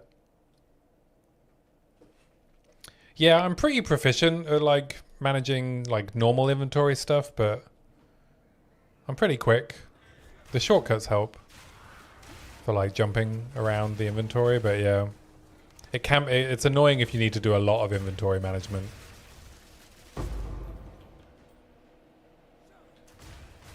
Or if you want to do like tons of trading. The currency exchange has some quirks to it when you're using controller. Like every now and again, it'll just default back to the like the default price. And if you don't notice, you can end up spending or losing quite a bit of cash. But otherwise, it's alright.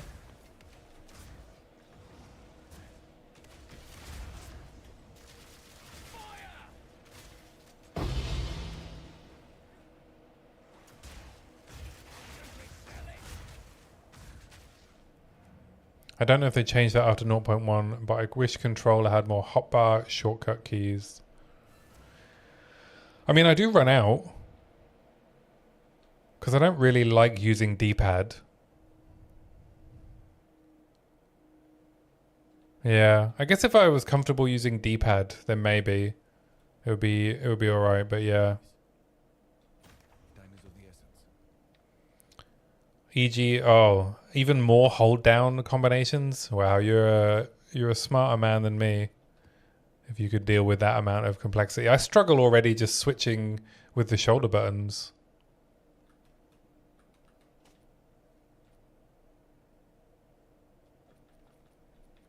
When I have to do a bunch of like ammo swaps on my crossbow builds, it can get really tricky remembering like what combination of buttons I have to press to fire the stupid ammo. You don't know about that, you just compartmentalize stuff.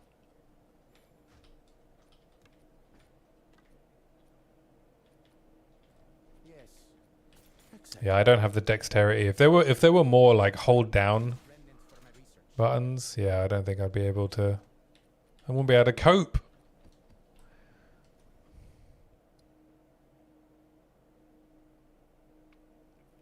So like X would be for buffs, square for attacks. Right.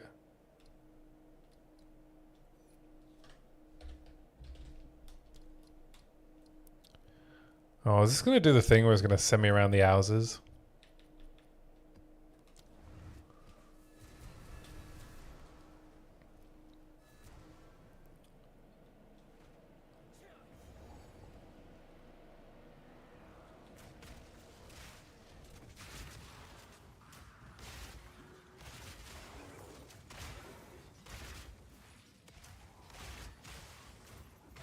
Though I guess to be fair, I'll probably run out of skill slots before I run out of shortcuts. I do tend to try and keep the same, like, you know, my main attack, Incendiary shot, I have it on both hold down and normal. So that if I forget to let go of L2, I can still fire my gun. And I have dodge roll on both as well, so that I don't accidentally get caught out trying to dodge roll when I'm holding down the modify button. So that kind of takes up two of them. Yeah. It happened enough times that I needed to basically implement that change. Things get too hectic, you know?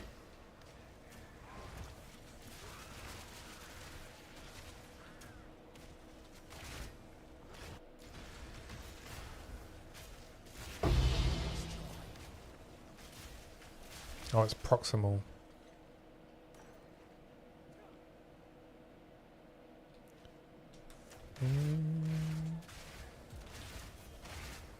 Implement user error control because it's me, the user error. Pepcad, huh?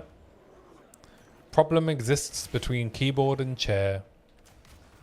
Or no, problem exists between chair and desk. The old Pepcad error.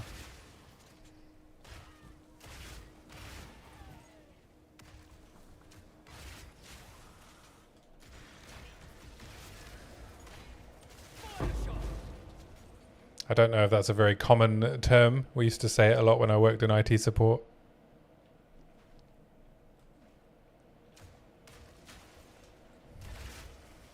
Yeah, there's a sneaky way to be snarky about the users.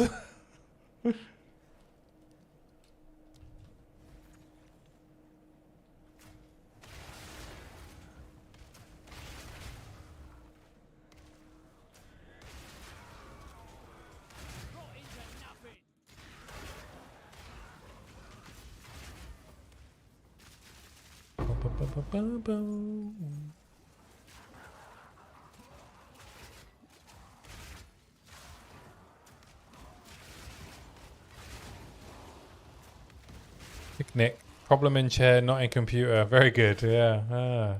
I guess it is common. Or do you also work in IT?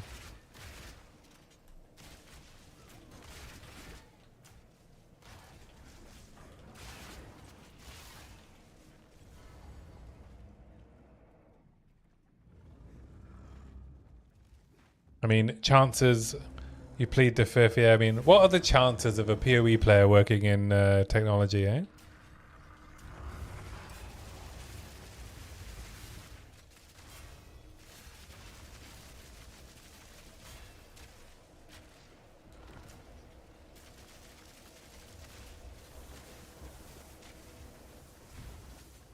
What are the chances?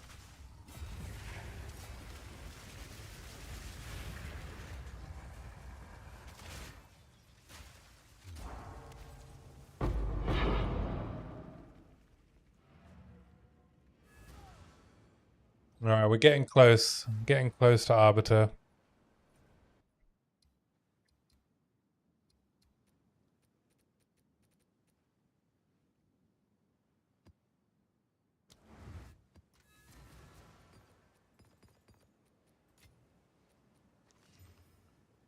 Chilled ground and temp chains. No, thank you. Oh, I just noticed. Sorry, built not bought. Thank you for the subscription. Sorry, I didn't catch that. My YouTube notifications haven't been working, so I just glanced over at my list and saw. Thanks very much.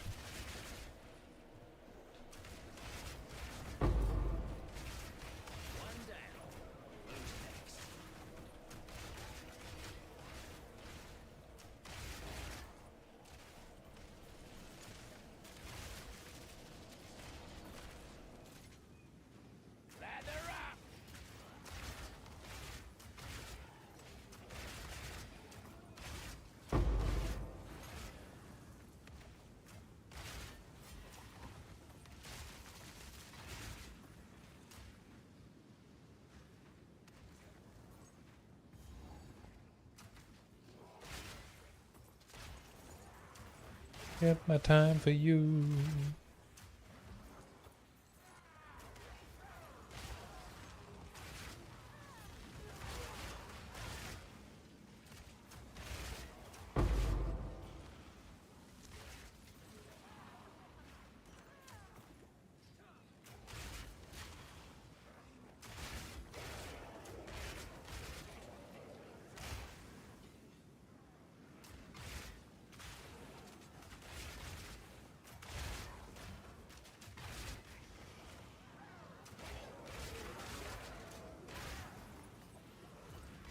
I wonder if I should just swap encroaching ground for more damage, maybe.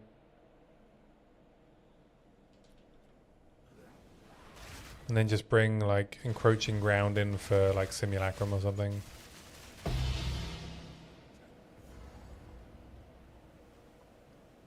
God, I got deja vu. Pretty sure I had an acceleration shrine the last time I did this boss.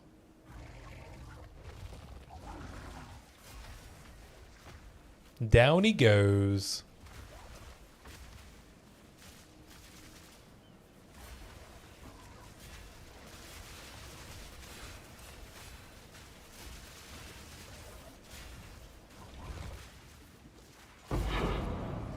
Seems I was the right man for the job. Just gonna get out of here. I don't need to farm these maps. That is not the goal.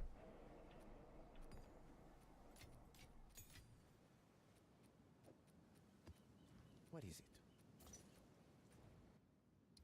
We're just trying to get to Jamon-Ra. Oh, it is going to make me go the long way. Look at this. God damn it. 1, 2, 3. And then back down here. 4. Look at this route. Ridiculous.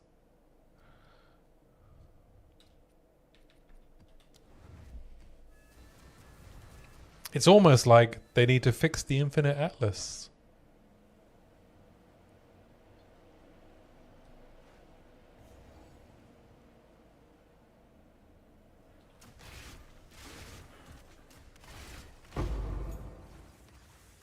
Almost like that, anyway. Oh no, he's fallen down.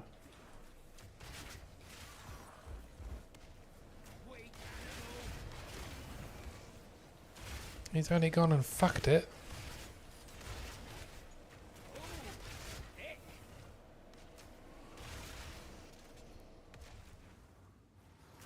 Like a rocket. Ah. Another notch on me helmet. Alright, let's just go find Fire Baby.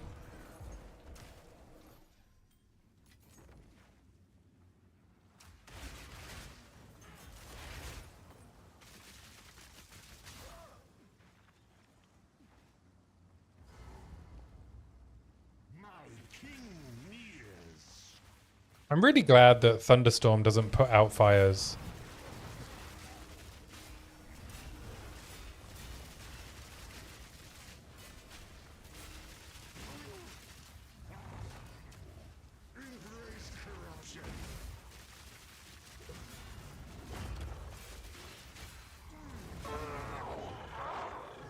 It'd be really annoying if I had to try and shock without putting out Ignite with the rain.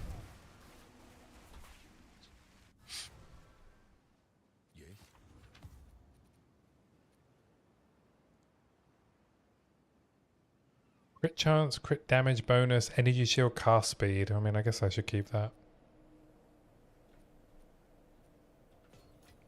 I guess those are some good mods. You did well in that excursion. The deal is made. Collect more otherworldly remnants. Alright, is it going to let me get there quickly? It's not, is it? I'm going to have to go here, here, here, here, here. I don't have any grand projects, otherwise I'd use it.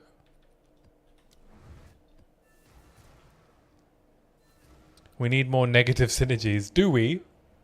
Is that what we need? Must be some good finds here. No, protagonist. We need more classes. And content. Make player choices matter. I mean, it would be cool, right, if you had the environmental stuff. You know, like Divinity Original Sin style. One down. Who's next? Baldur's Gate 3 style, where you can, like, you know, environmental impact, but that's probably just not compatible, is it? Not with the pace of a game like this. You know how many people would complain about blowing themselves up or electrocuting themselves? I cast Thunderstorm and it shocked me. You there, local, come here. What if enemies ruined our own combos? AAA right there, yeah. They already do ruin combos. It's called stun.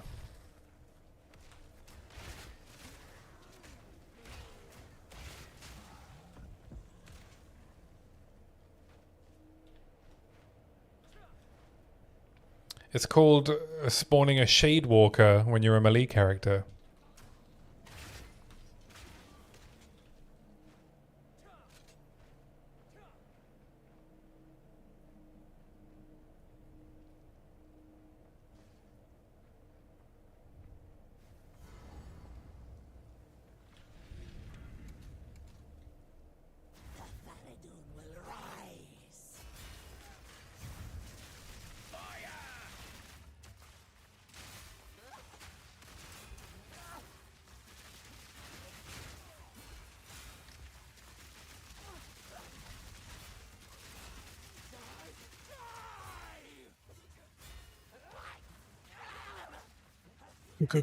Combo breaker.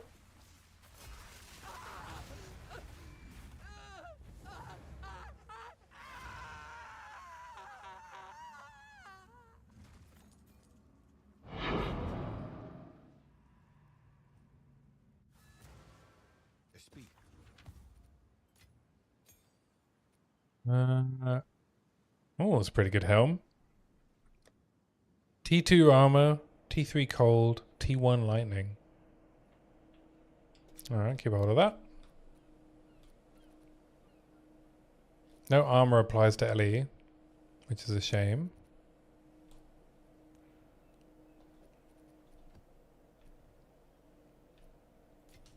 You did well. 'Tis a shame. Another mine shaft. Oh, I guess it's pretty easy.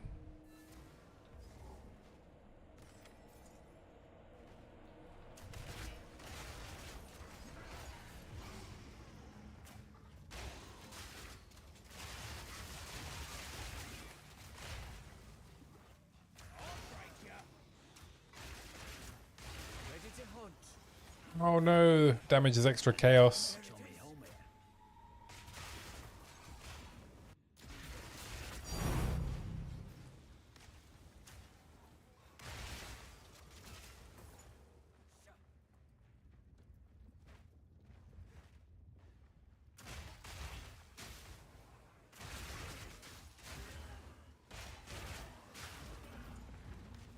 Oh, I forgot to tell you, protagonist. I was wrong about grenade cooldowns. They fixed it. They fixed it, they just didn't put it in any of the patch notes.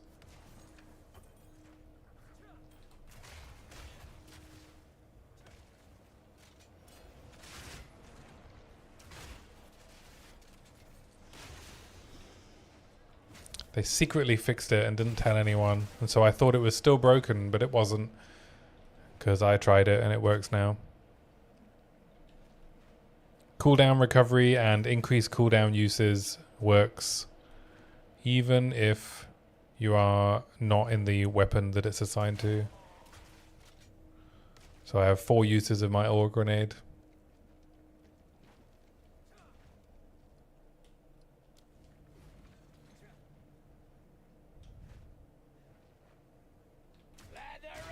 Nice of them to fix it though.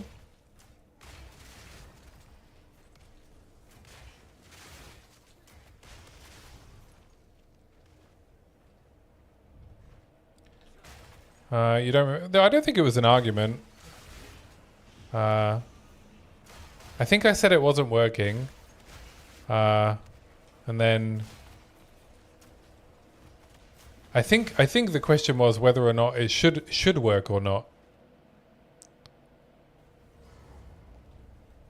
You know, whether GGG wanted it to work, but it turns out they do, because it does.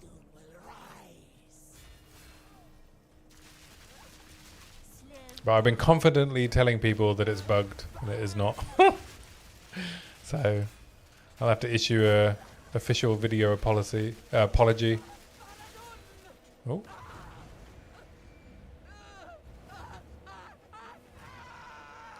God, thank God I've got a good PC with all these fire effects, eh?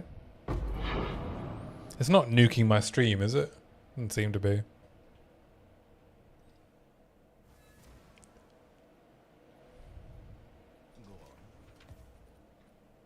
Ooh, a Rampart Raptor. You know what that means, boys. Riven's back on the menu.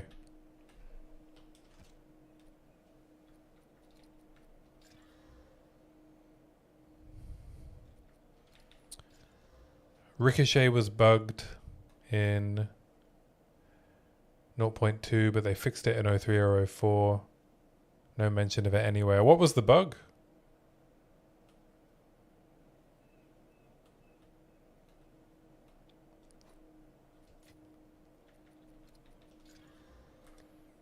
Oh, T2 fire res. I don't really need fire res though, because I'm about to get 90 of it with Zoph's blood. Ooh. Oh, I don't want to run chilled ground. Don't make me. I don't want to run Ellie Pen, chilled ground. I don't want to run cooldown recovery rate, chilled ground. Oh, there we go.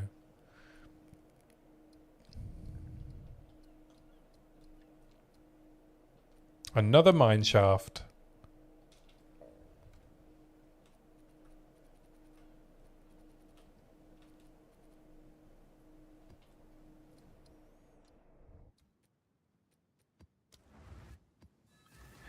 It seemed more dependent on the player's skill's cone of vision rather than being relative to the surface being ricocheted from.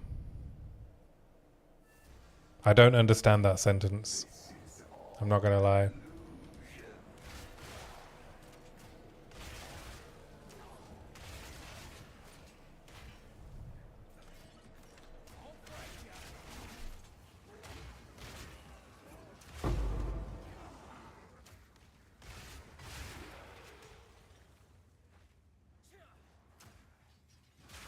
It's going to be difficult to explain. Is it to do with how some projectiles shoot into the ground?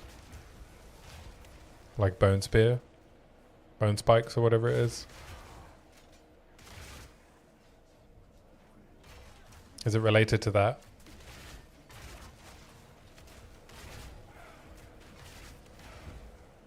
Kind of.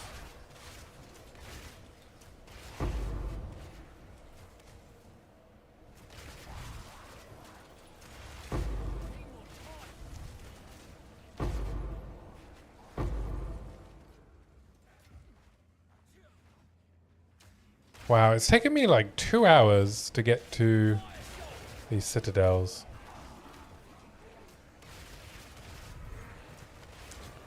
To get enough fragments to do one arbiter. I mean, I was faffing a bit and I've died a couple of times, but still. And I'm having to like skip all of the maps now. That seems too long. That seems like too long. Ricochet and Chain have their own internal chaining range, which is listed in the tooltip. Which is or isn't?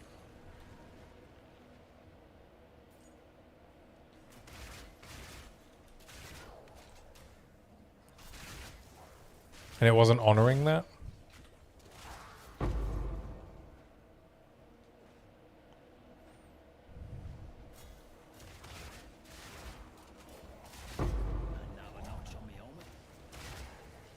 But something in the interaction wasn't functioning properly in 0.2. Fair enough. But they fixed it, right? So I don't need to go and watch your video to understand it. 'Cause it's fixed.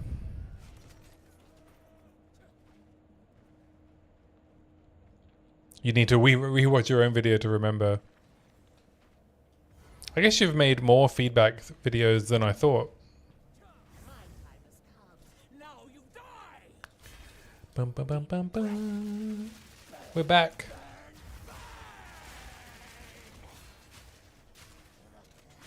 Stand still.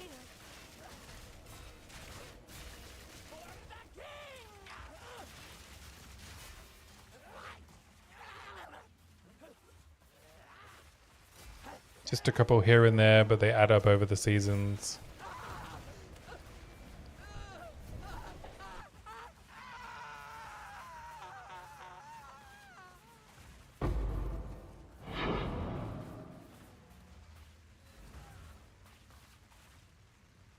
Yeah, I mean, it only took me, what, three seasons to get my first one out? I really had to think about it, you know?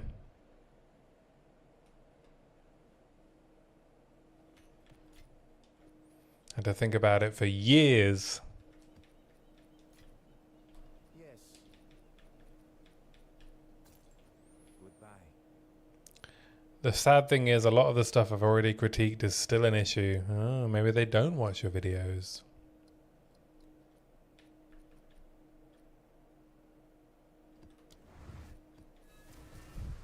I'm just kidding. I'm sure it's just further down on their priority list, right? They have a lot to do.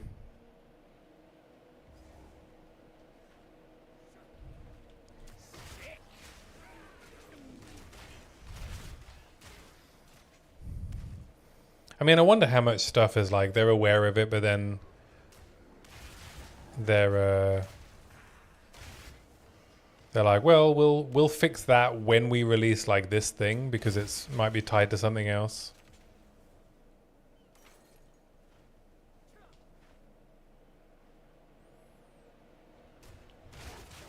I bet there's a bunch of stuff like that, right? That they think, or that they need to, you know, tie in with another change to the game.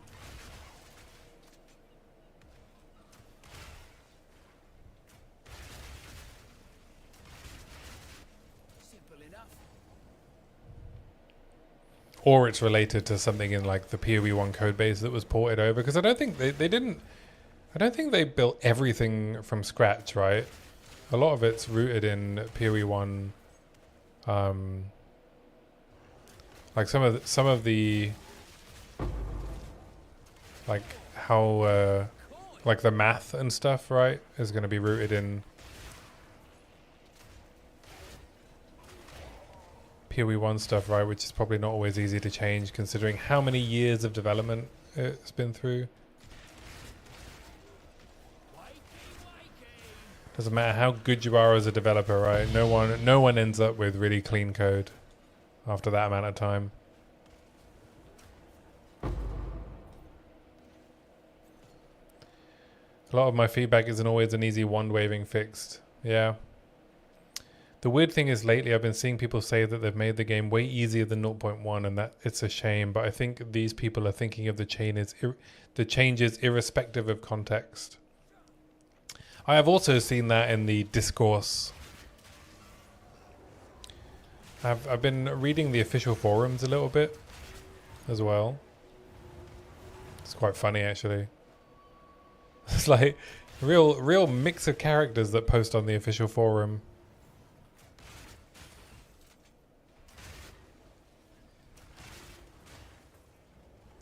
The game has become a lot easier as people have been given more ready access to things like greater and perfect jeweler's orbs. Yeah.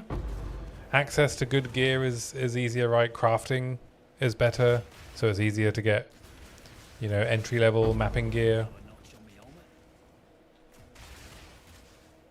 Well, I mean, technically they made the monsters harder, right? For T15s with the effectiveness change.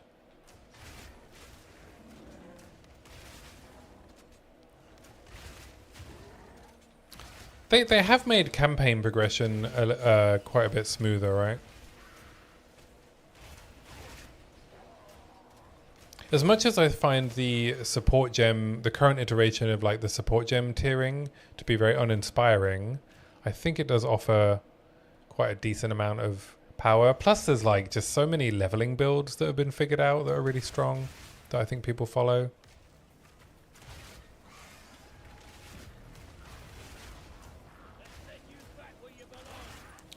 And like certain weapons have been given more tools as well and like made less janky, right? The first weapon I played was crossbow and it was not a good time in 0.1. It was so clunky.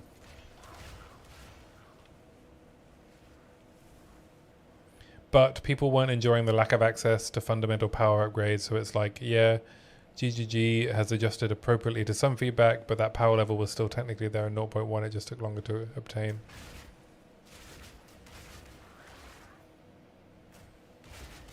Yeah, and I think, well, I mean, I think the thing is as well, right? It's not always going to be the same people complaining about different things, right? How many people play this game? A couple of 100,000? 400,000?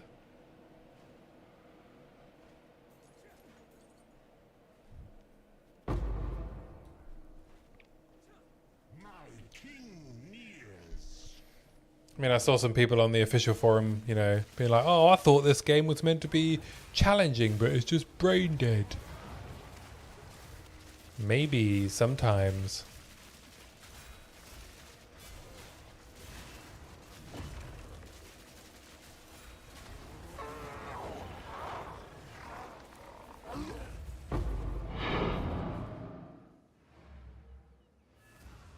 Maybe.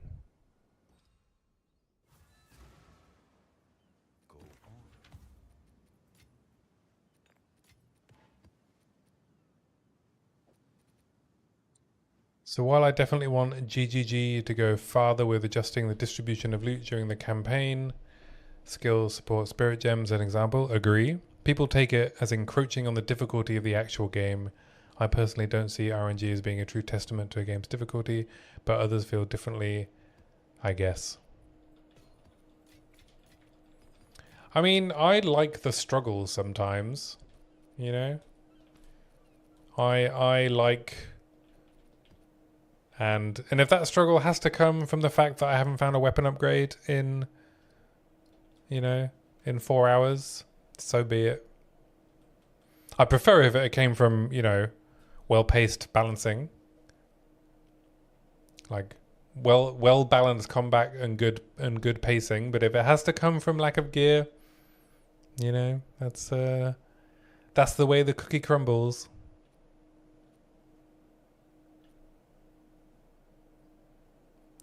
What am I looking for? A white map.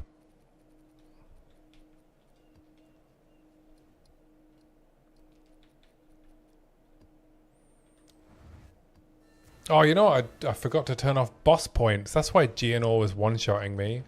And I've just gone into Jam and Ra with boss points on. I'm so stupid. I disagree with that resignation. How can you disagree with a resignation? They're my feelings, man. You can't disagree with my feelings. That's not how things work. That's it's my resignation.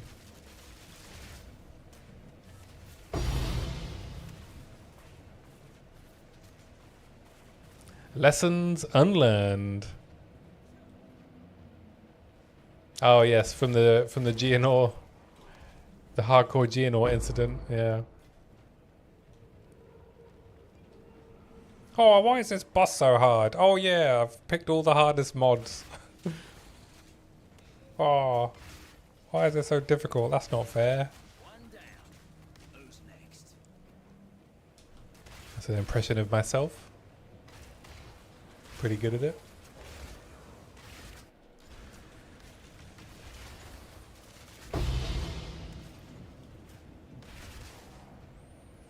With the resignation thing specifically, I'm the type of dude to either voice a complaint or bounce once I'm fed up.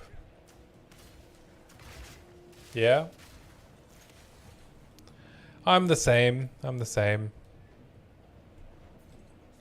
If I don't like something, I just move on and do something else.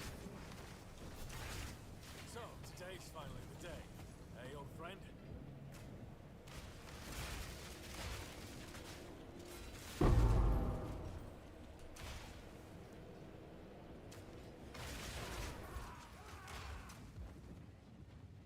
But yeah, I mean, if the forever solution was, you know, that you sometimes have a terrible campaign experience because of RNG, then yeah, I think I would be behind you, right? But I think for now, you know, I'm willing to give them time. Yeah, change is coming, right? Change is coming. The savior will be upon us.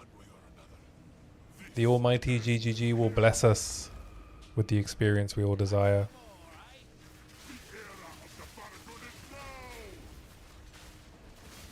Ah, good to see even Citadel Gemon-Ra has way too much health.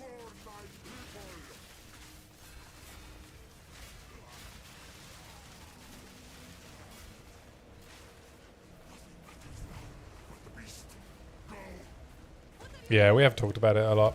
I think we're in a general agreement, right? You're just less able to put up with bullshit than I am, which is perfectly fine.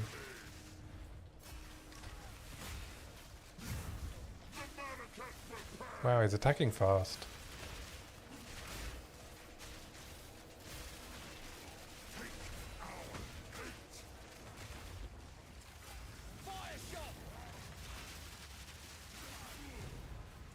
There we go. Alright, we got me fragments. Oh, better not leave.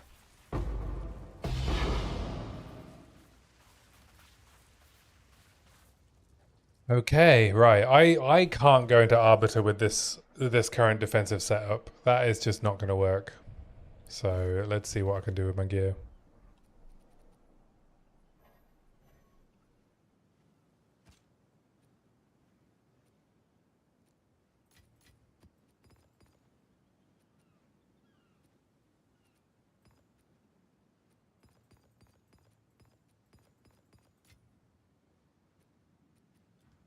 Have you found acceptable? I'd like to equip Gore Girdle and probably Zoth's Blood. So we'll see if I can. So it is.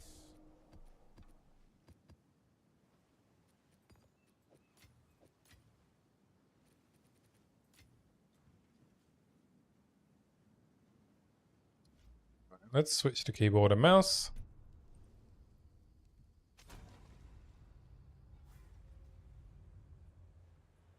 Go on. Okay, so if I want to use Zoth's Blood, I need to... Oh, I need to instill it, but I don't really... Oh, I think I... Let me check the instilling emotions calculator. 29. 8. 5. 3. 13. 4.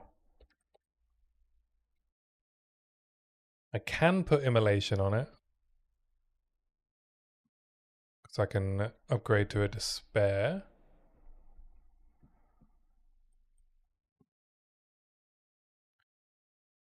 I think immolation is the best.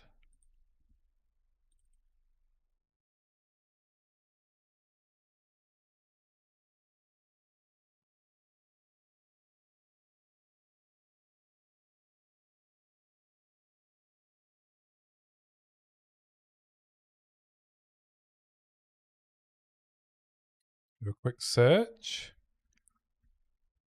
Yeah, immolation is the best with my current available thingy-bobs.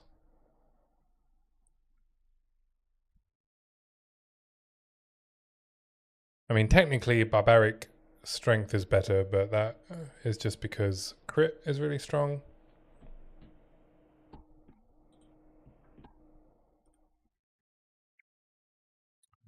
So need...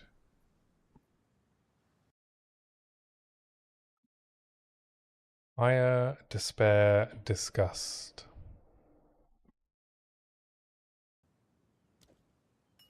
Perfect.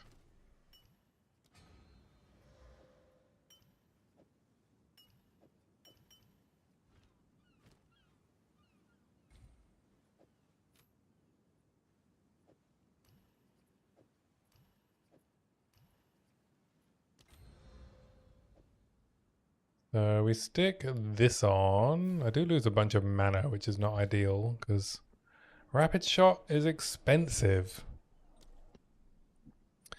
So now I have too much fire res.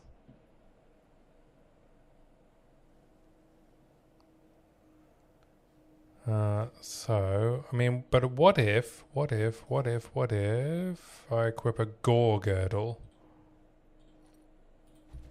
Then what do I have? Not enough lightning.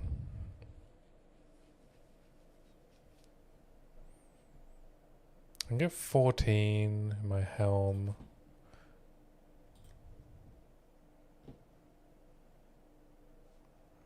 I could upgrade my armor. What would I need? I would need lightning, life, and armor applies to Ellie.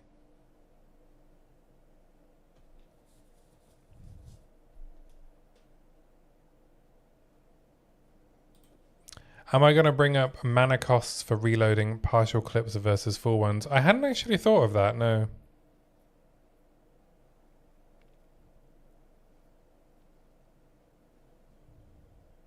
It's fire and cold. I can't say mana costs generally have ever really bothered me. Well, that's a lie, right? I had to solve them on my Warbringer, so never mind. I'm lying. They have bothered me.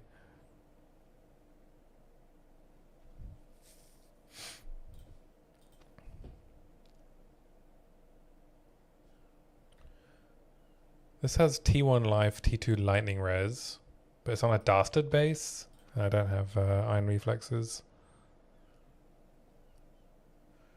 Warlord Cuirass is really what I'm looking for, right? So 66% of armor applies to Ellie. I could try and roll.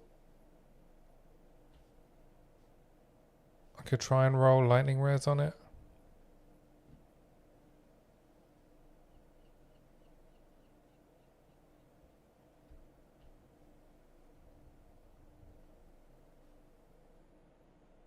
This is only 25 lightning res. That's not going to cut it. It would help, but it's not going to cut it.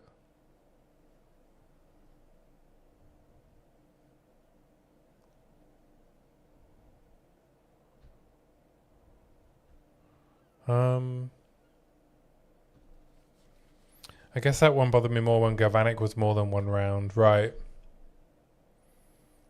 Yeah, I mean, mana costs sometimes are an issue on crossbow, but I think because the core of my feedback on crossbows is that I want a universal reload, I think that would remove the mana cost. They would have to switch the mana cost to being per shot with a universal reload.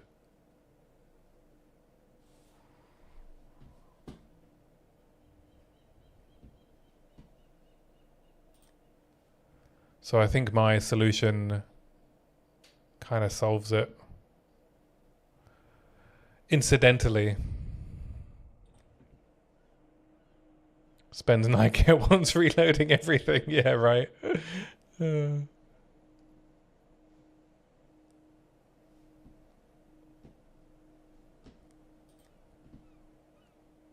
Oh yeah, this helm has tons of lightning, but no armor applies.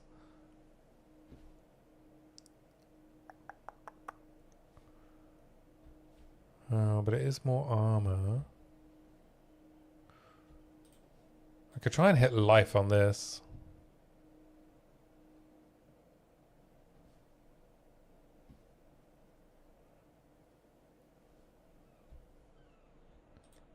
How many greater jewelers? Oh, I've got 7 greater exalted orbs. How about my abyss crafting stuff? I got 1 echoes. I'm not going to use an echoes on this. Alright, let's hit this with a greater and see what we get. Oh, 100 life. Nice. Okay.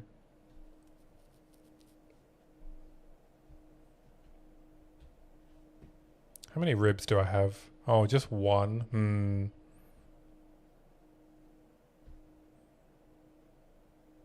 Alright, I guess I should have used a ritual omen. There we go. And mana. Alright, this is an upgrade.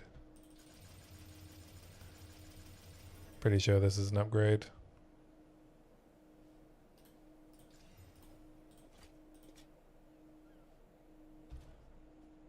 Alright, there we go. There's the lightning res. There's the lightning res. So now if I take this off,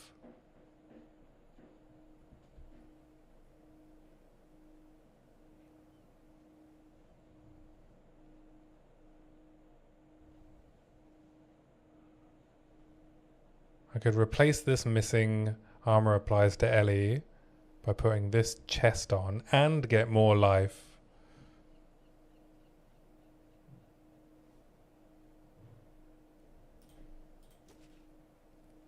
At the cost of a little bit of armor. But I get to wear Gore Girdle.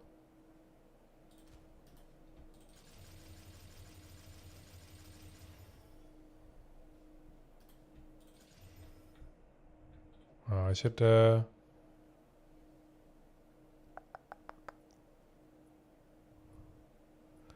I should suffix rib.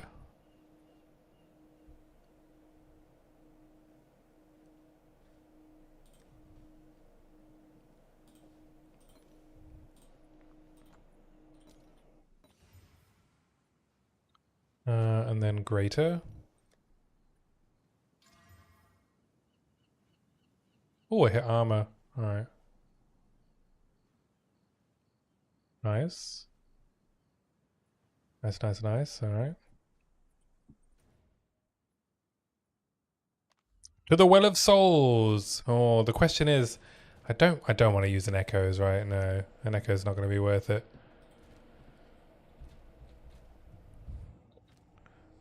I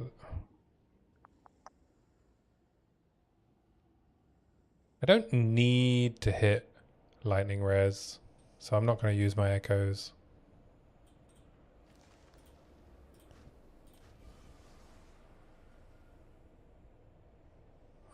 That's annoying.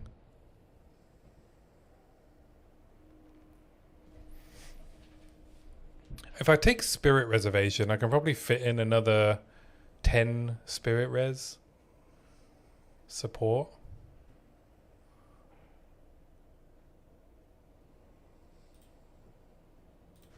So I guess I'll do that.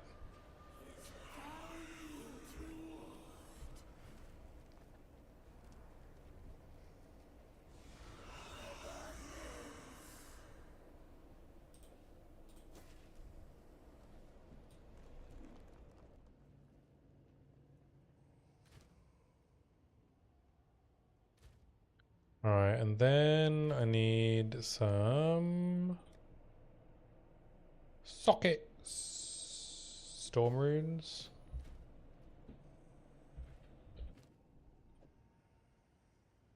We'll put one in there.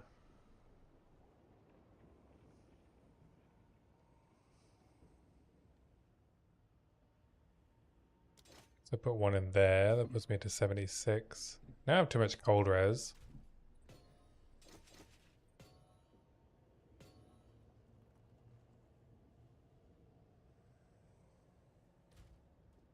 This is at 1100 armor. Alright.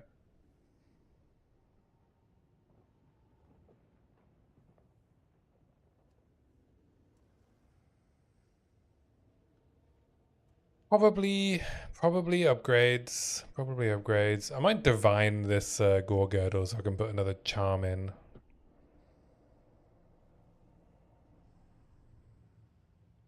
Maybe get a bit more strength.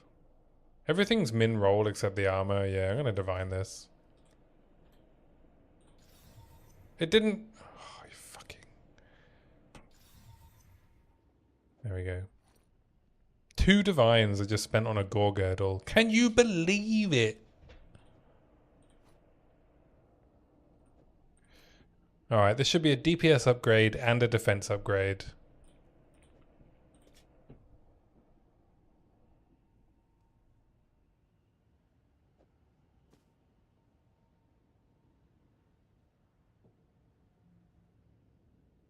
More armor applies to Ellie. More life, like 300 life.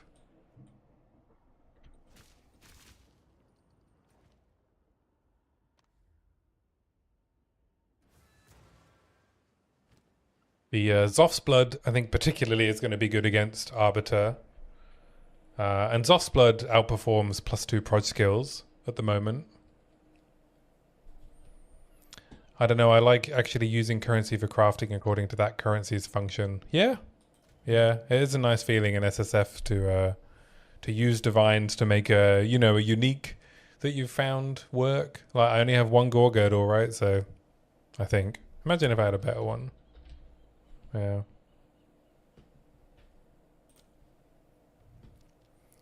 Alright, so I have a bleed charm, a freeze charm. I guess I want a slow charm. I'm already ignite immune, which is good against Arbiter. So I'll throw in a slow charm.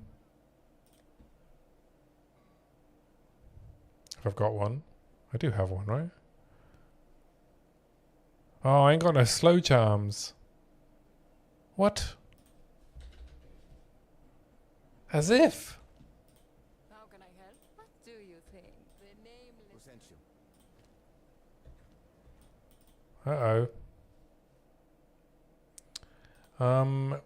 Don't drink the water lady normally has a slow charm.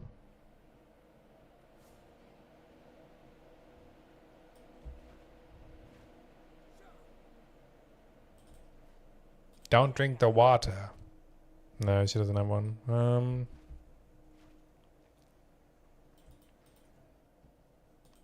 Check the Act 4 vendor.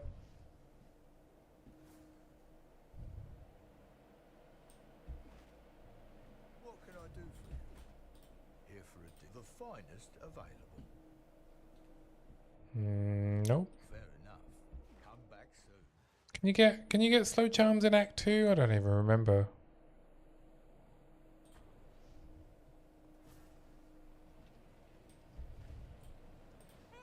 Here we are. Nope, antidote. Alright. Last place to look then. Interludes.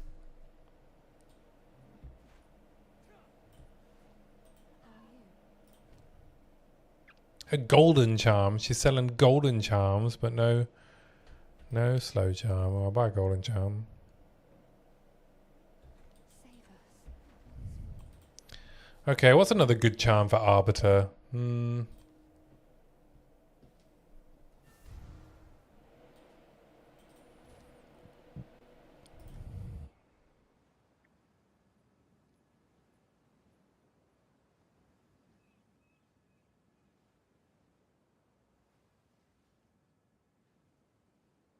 Stun? He doesn't really...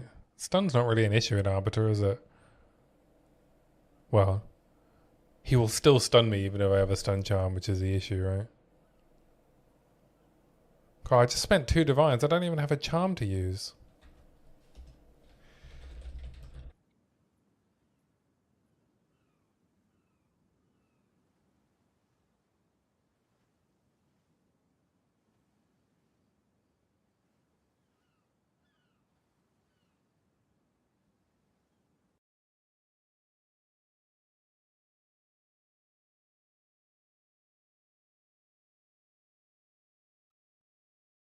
I only just recently remembered to put charms back on my filter. They were hidden, so it's my fault, really.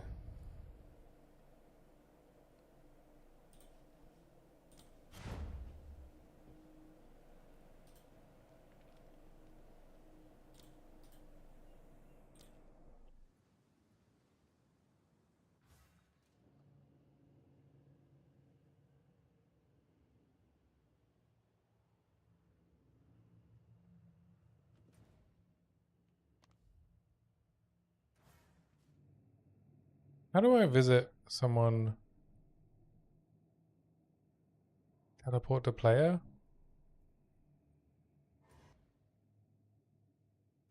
Ah.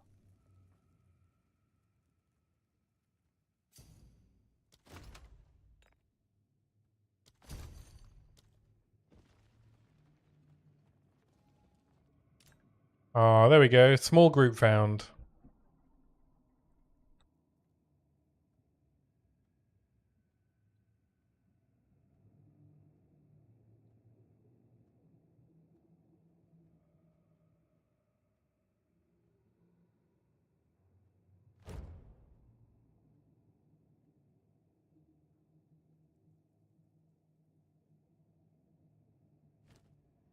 Alright, there we go. Oh, and it's increased charges. Wow, it's even a good slow charm. Thank you, Cock Best Skill.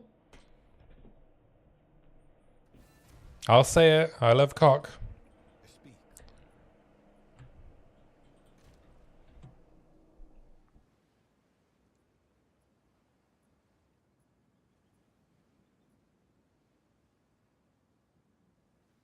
Okay, right. Enough procrastinating. Let's go see how many attempts Arbiter's going to take me. Probably need to practice him anyway. I haven't done him in a while.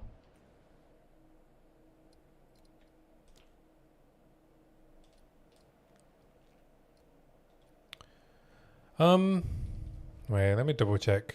Is everything set up right?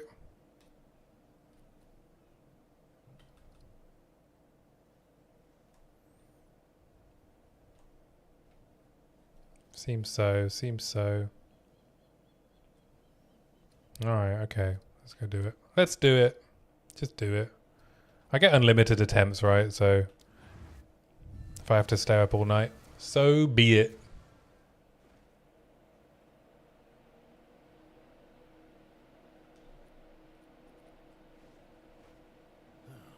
Door's busted. Figures. Let's fucking go.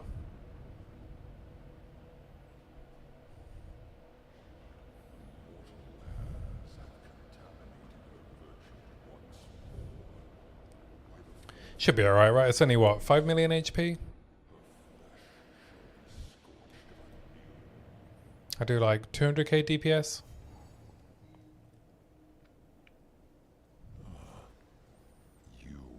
So what's that? 20-second fight? 30-second fight? Or 30-second phases?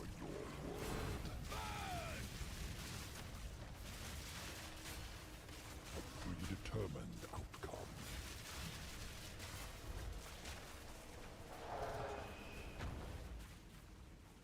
Her only salvation is written. Alright, phase 1 down.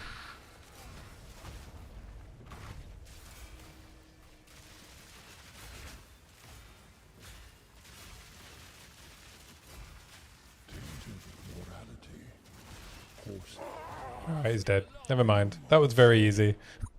Incendiary shot, good skill. Oh, no gloves though. Just shitty chest. Damn it. Now I have to go find some more citadels.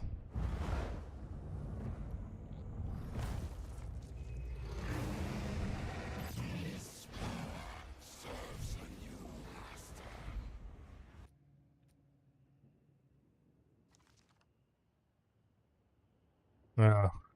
Awful Morio Invictus as well. Mana, life regen, reduced crit damage bonus.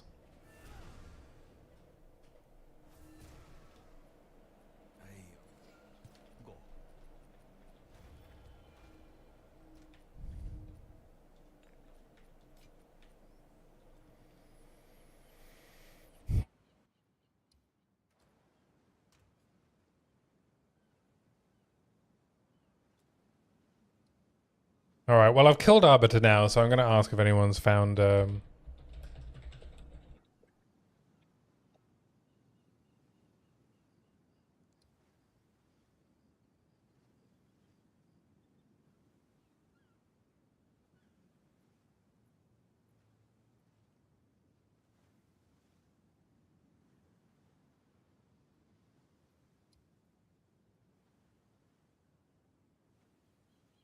So I will check trade.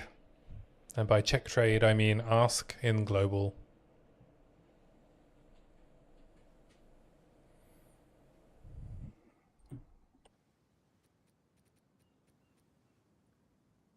I will lose a bunch of chaos rares, but that's fine.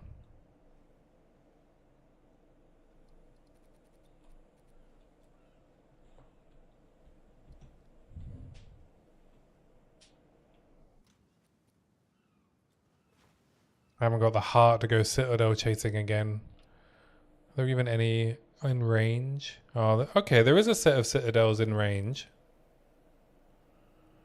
Oh, but so tedious, eh?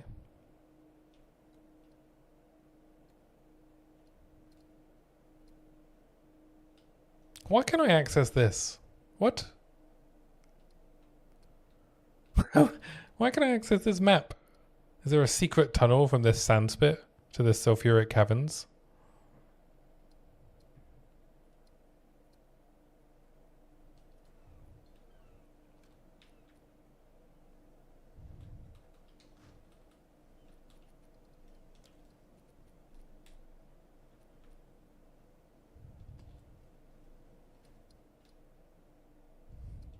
Well, I'm going to run it. Oh, I have enough frags to do some other pinnacles, so I could also do those. I could do like Zesht or something. I can do... Ooh, almost do... I can do T2 Zesht, T2 Sim.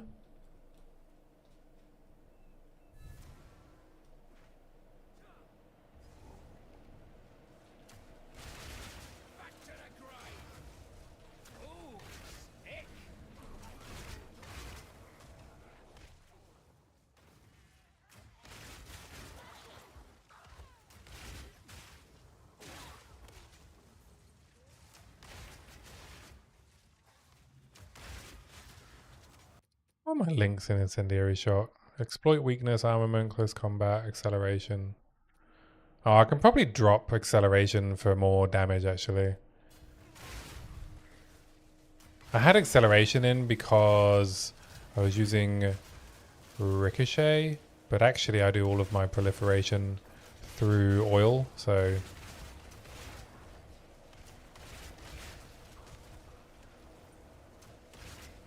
And I need to get up close and personal for close combat. Belated congratulations. Thank you, thank you.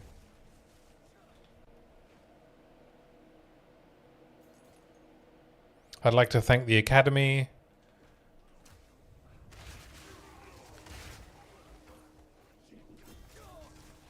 Obviously, I'd like to thank our Lord and Savior, Jonathan. Couldn't do this without him.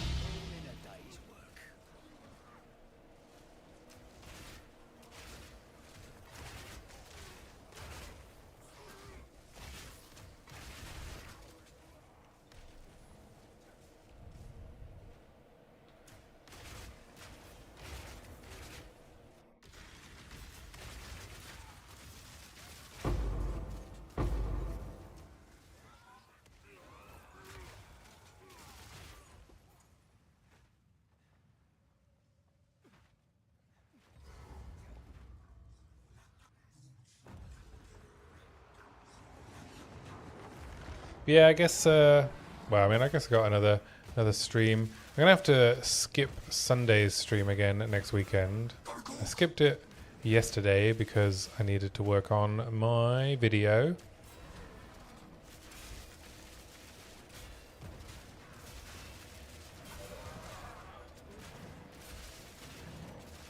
But next weekend I'm away in Sweden visiting a friend for his birthday. So I won't be able to stream. Nor will I probably be able to get my crossbow video done. That's going to have to wait. But I feel like the Atlas and the Defenses video were the important ones to get out before teaser season starts. I think I can release the crossbow one next week. Might make and release it next week. I don't think it's going to make a huge amount of difference.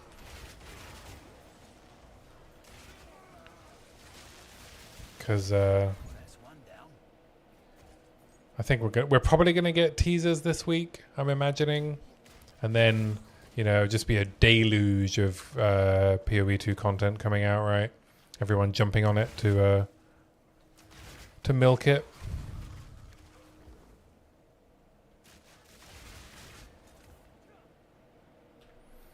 There'll be like a 10-second teaser video from POE and you'll have like every POE 2 creator in the world making a 20-minute video about it.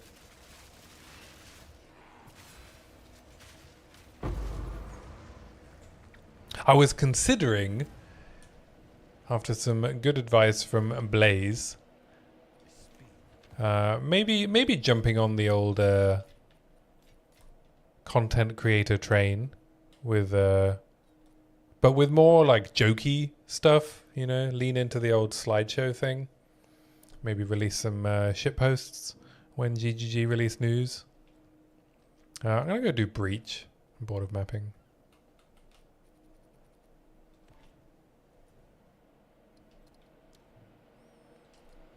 Release some like jokey, like corpo slide deck style stuff.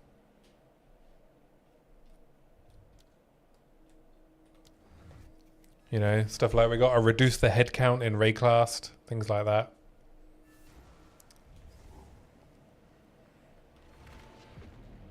Might be quite fun to do if I can think of some funny jokes to do. Yeah, I mean, Try releases content like a machine, doesn't he? Yeah, I mean, I can't blame him, right? It's his job. Well, no, it's not his job, is it? It's Mizo's job, right? And Mizo's similar with the amount of content he puts out. They do what they gotta do, right? To get the views.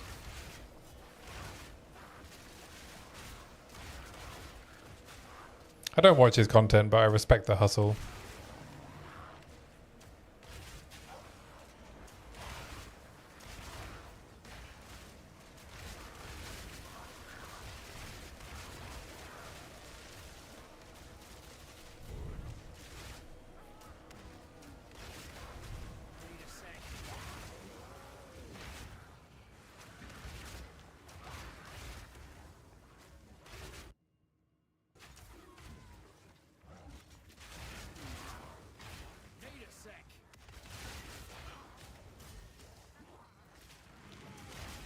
Yeah, I don't think I could ever bring myself to just make that kind of, you know, talking head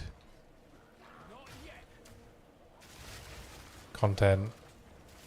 I don't feel like I have something interesting to say, but if I could turn it into like comedy, then I think I would enjoy trying to make that work. Are there any like comedy POE creators? I guess there's like young Ydoc, right? His videos I guess you could class as comedy. He makes pretty good content.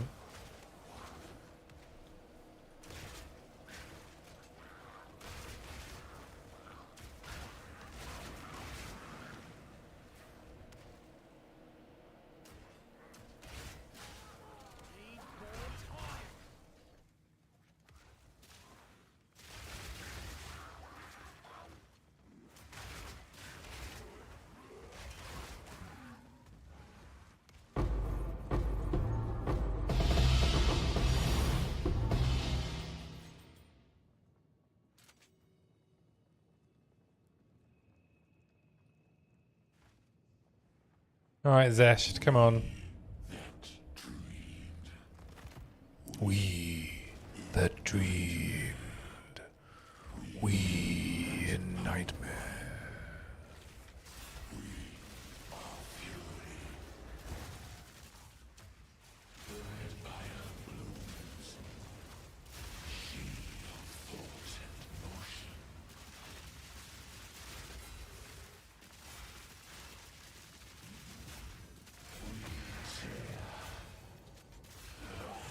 I guess my DPS is it's all right, isn't it?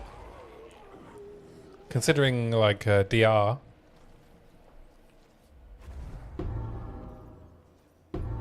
It's actually a pretty good DPS. Is this gonna go off? No. It's just gonna keep scaring me. Like, that was a pretty clean Zesh kill through DR.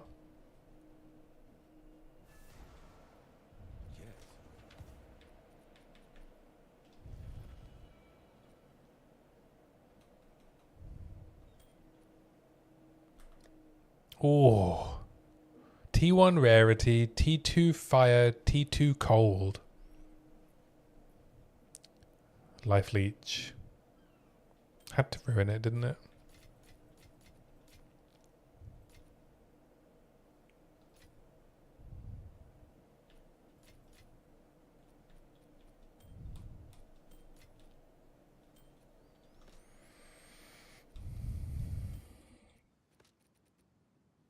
Another beyond reach. Where mine's off bloods at? Services.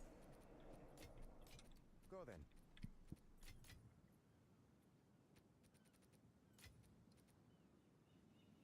Oh, I ain't got anything to chance. No Viper caps, no gargantuan mana flasks.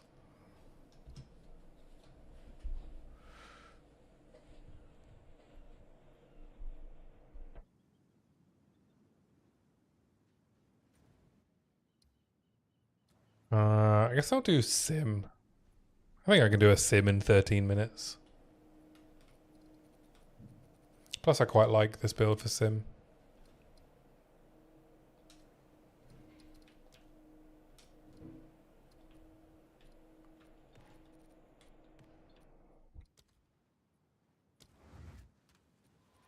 We can do T3 breach maybe tomorrow.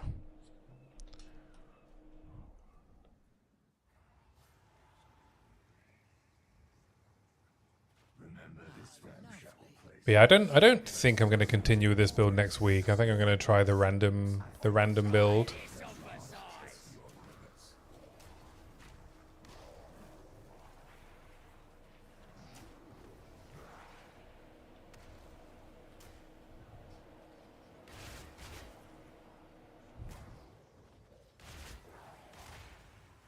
Pretty good for sim.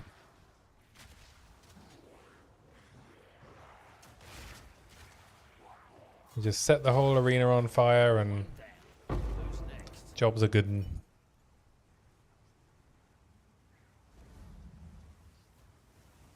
I mean, the boss waves are still a little bit challenging.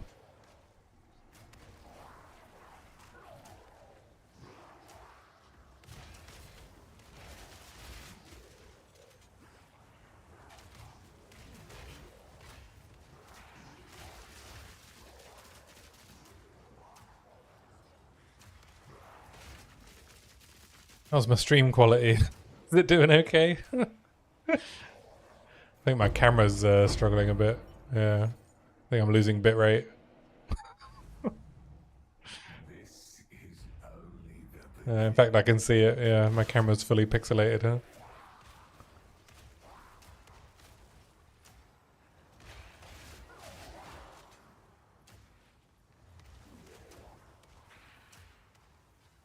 Can I adjust my OBS to prioritize the camera quality? Is that a thing? Or does it all just get lumped into the same bit rate?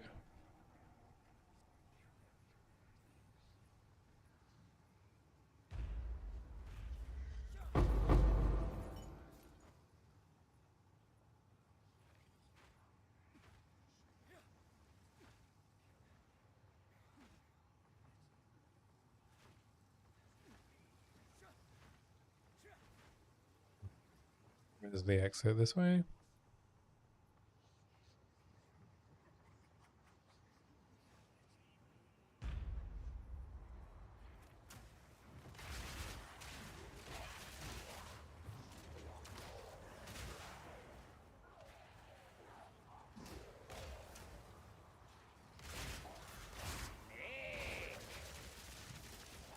Well, that's one down. That's one down.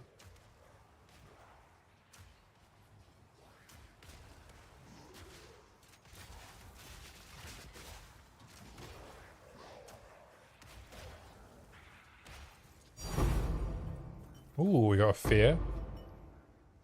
Nice. let yourself be drawn into the mire. Maybe this sim will let me annoying lasting trauma. I think that's the biggest DPS upgrade.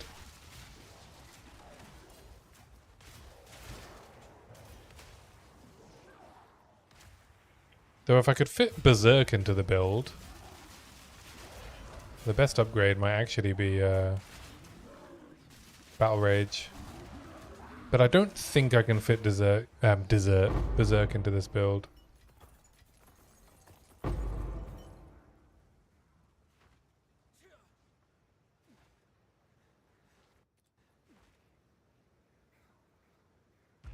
I can't really do the swap trick with it, where I just have it on my payoff, because I switch too much into Incendiary shot. So I just lose too much HP. And I don't have good regen to recover from the lost HP without using a flask.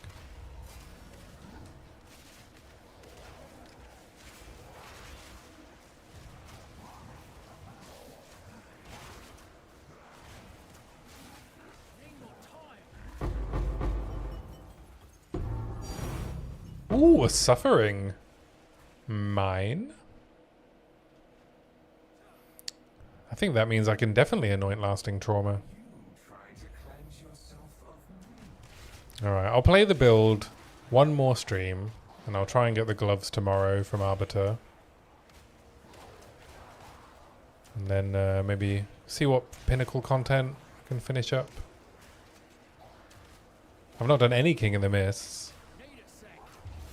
Or Oroth.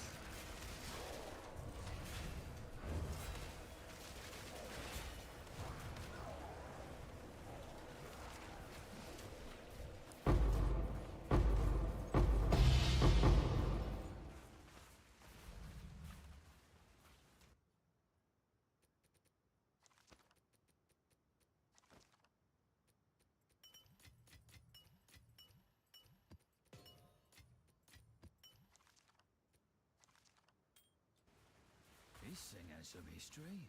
Wave 8. Wave 8, baby. Try this on Versailles. Oh, they're hitting hard now.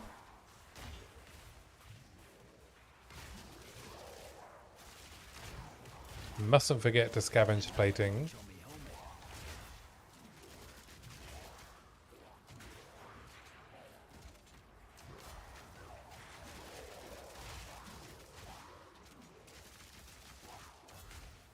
Keep that armor up. What does that put me at armor-wise? 10k? Applies to heli damage. And then it gives me a bunch of deflect as well, right? 40% chance to deflect.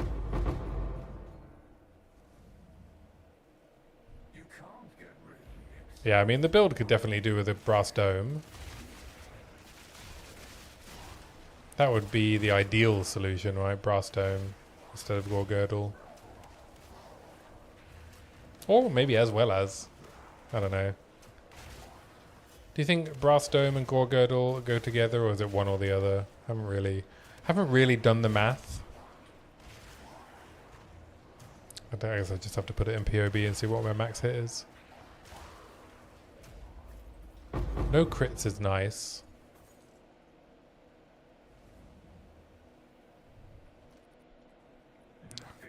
Gonna have to run a lot of temple to get a brass dome though.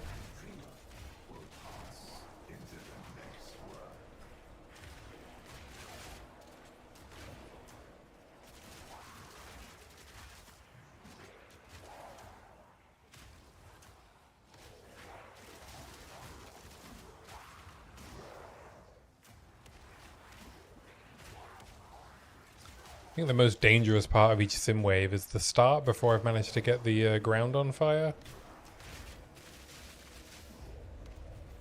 They almost stunned me out of doing it there. Alright, what round are we on? 11. Got our breathing room back.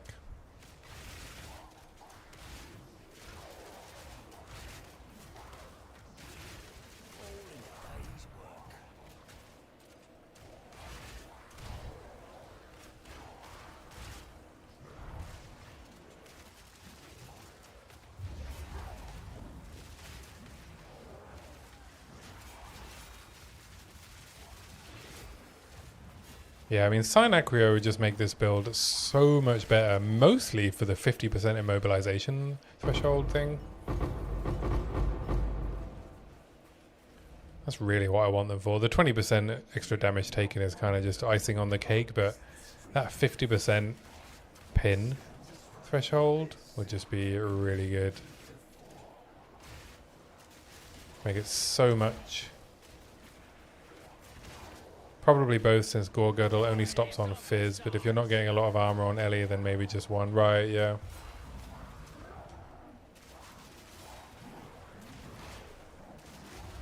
Oh, fuck. Just ate an Omniphobia axe to the face. And survived, so defense is working.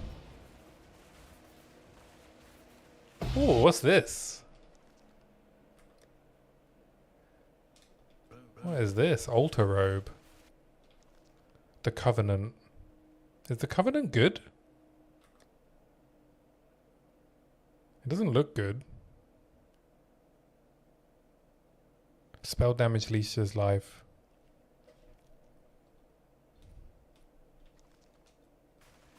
Let's have a look then. Are there any cool builds that use the Covenant? Seems like 190 energy shield is very low.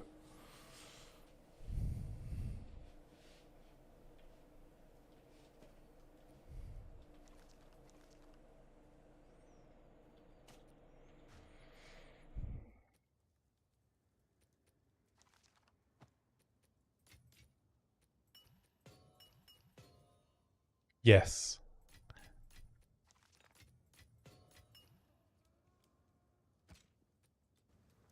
This thing has some history.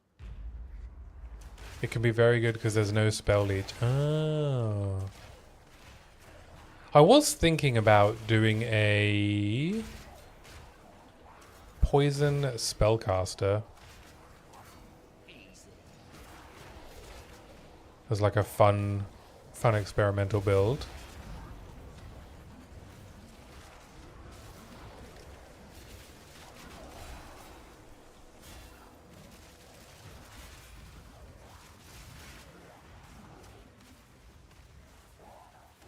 Let's concentrate 1 sec.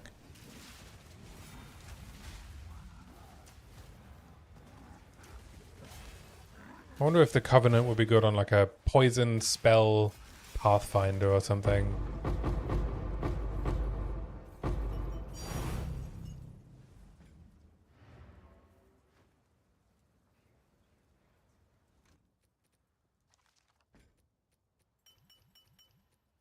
Oh, an isolation as well. Am I full on emotions now? Yep, pretty much. Okay, I can anoint anything I want.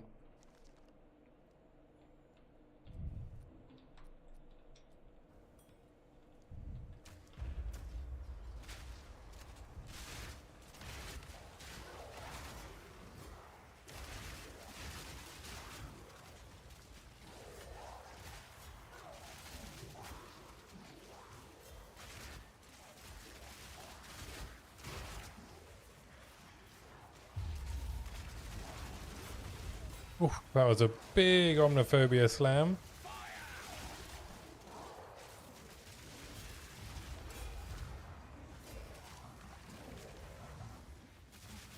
Yeah, they're down. They're down. I guess I got a nice prolif on the oil.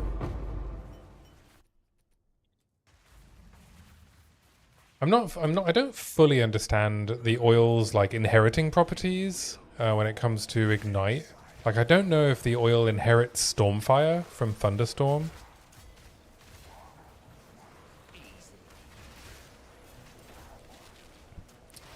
But given the interaction with Incinerate, I guess it might, right? So it makes sense that you'd want to wait to lay your oil down on single target until after you've got all of the buffs for your ignite going, so it inherits all of them.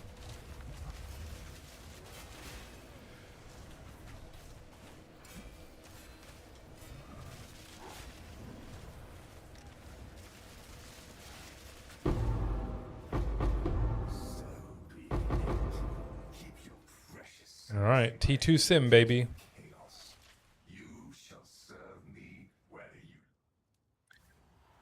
Nice way to end the stream. A deathless T2 Sim.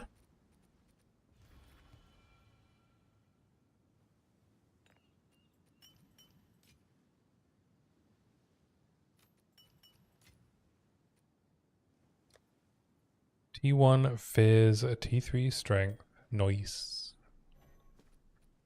And a Perfidy.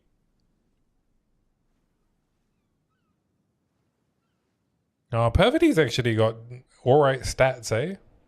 Intimidated in your presence and chance to avoid all damage from hits.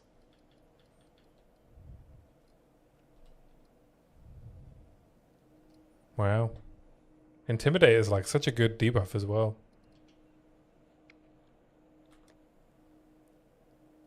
Now that's a good hybrid armor piece, eh? Perfidy. For defense.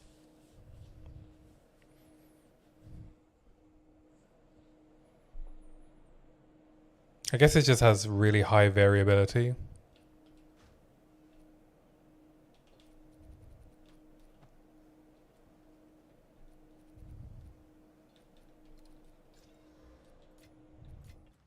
Have you found more? Let us hope. All right, that's it for tonight. I'll wake up early and finish editing my video, so we'll call it there. Thanks for hanging out, and I'll see you tomorrow. Bye.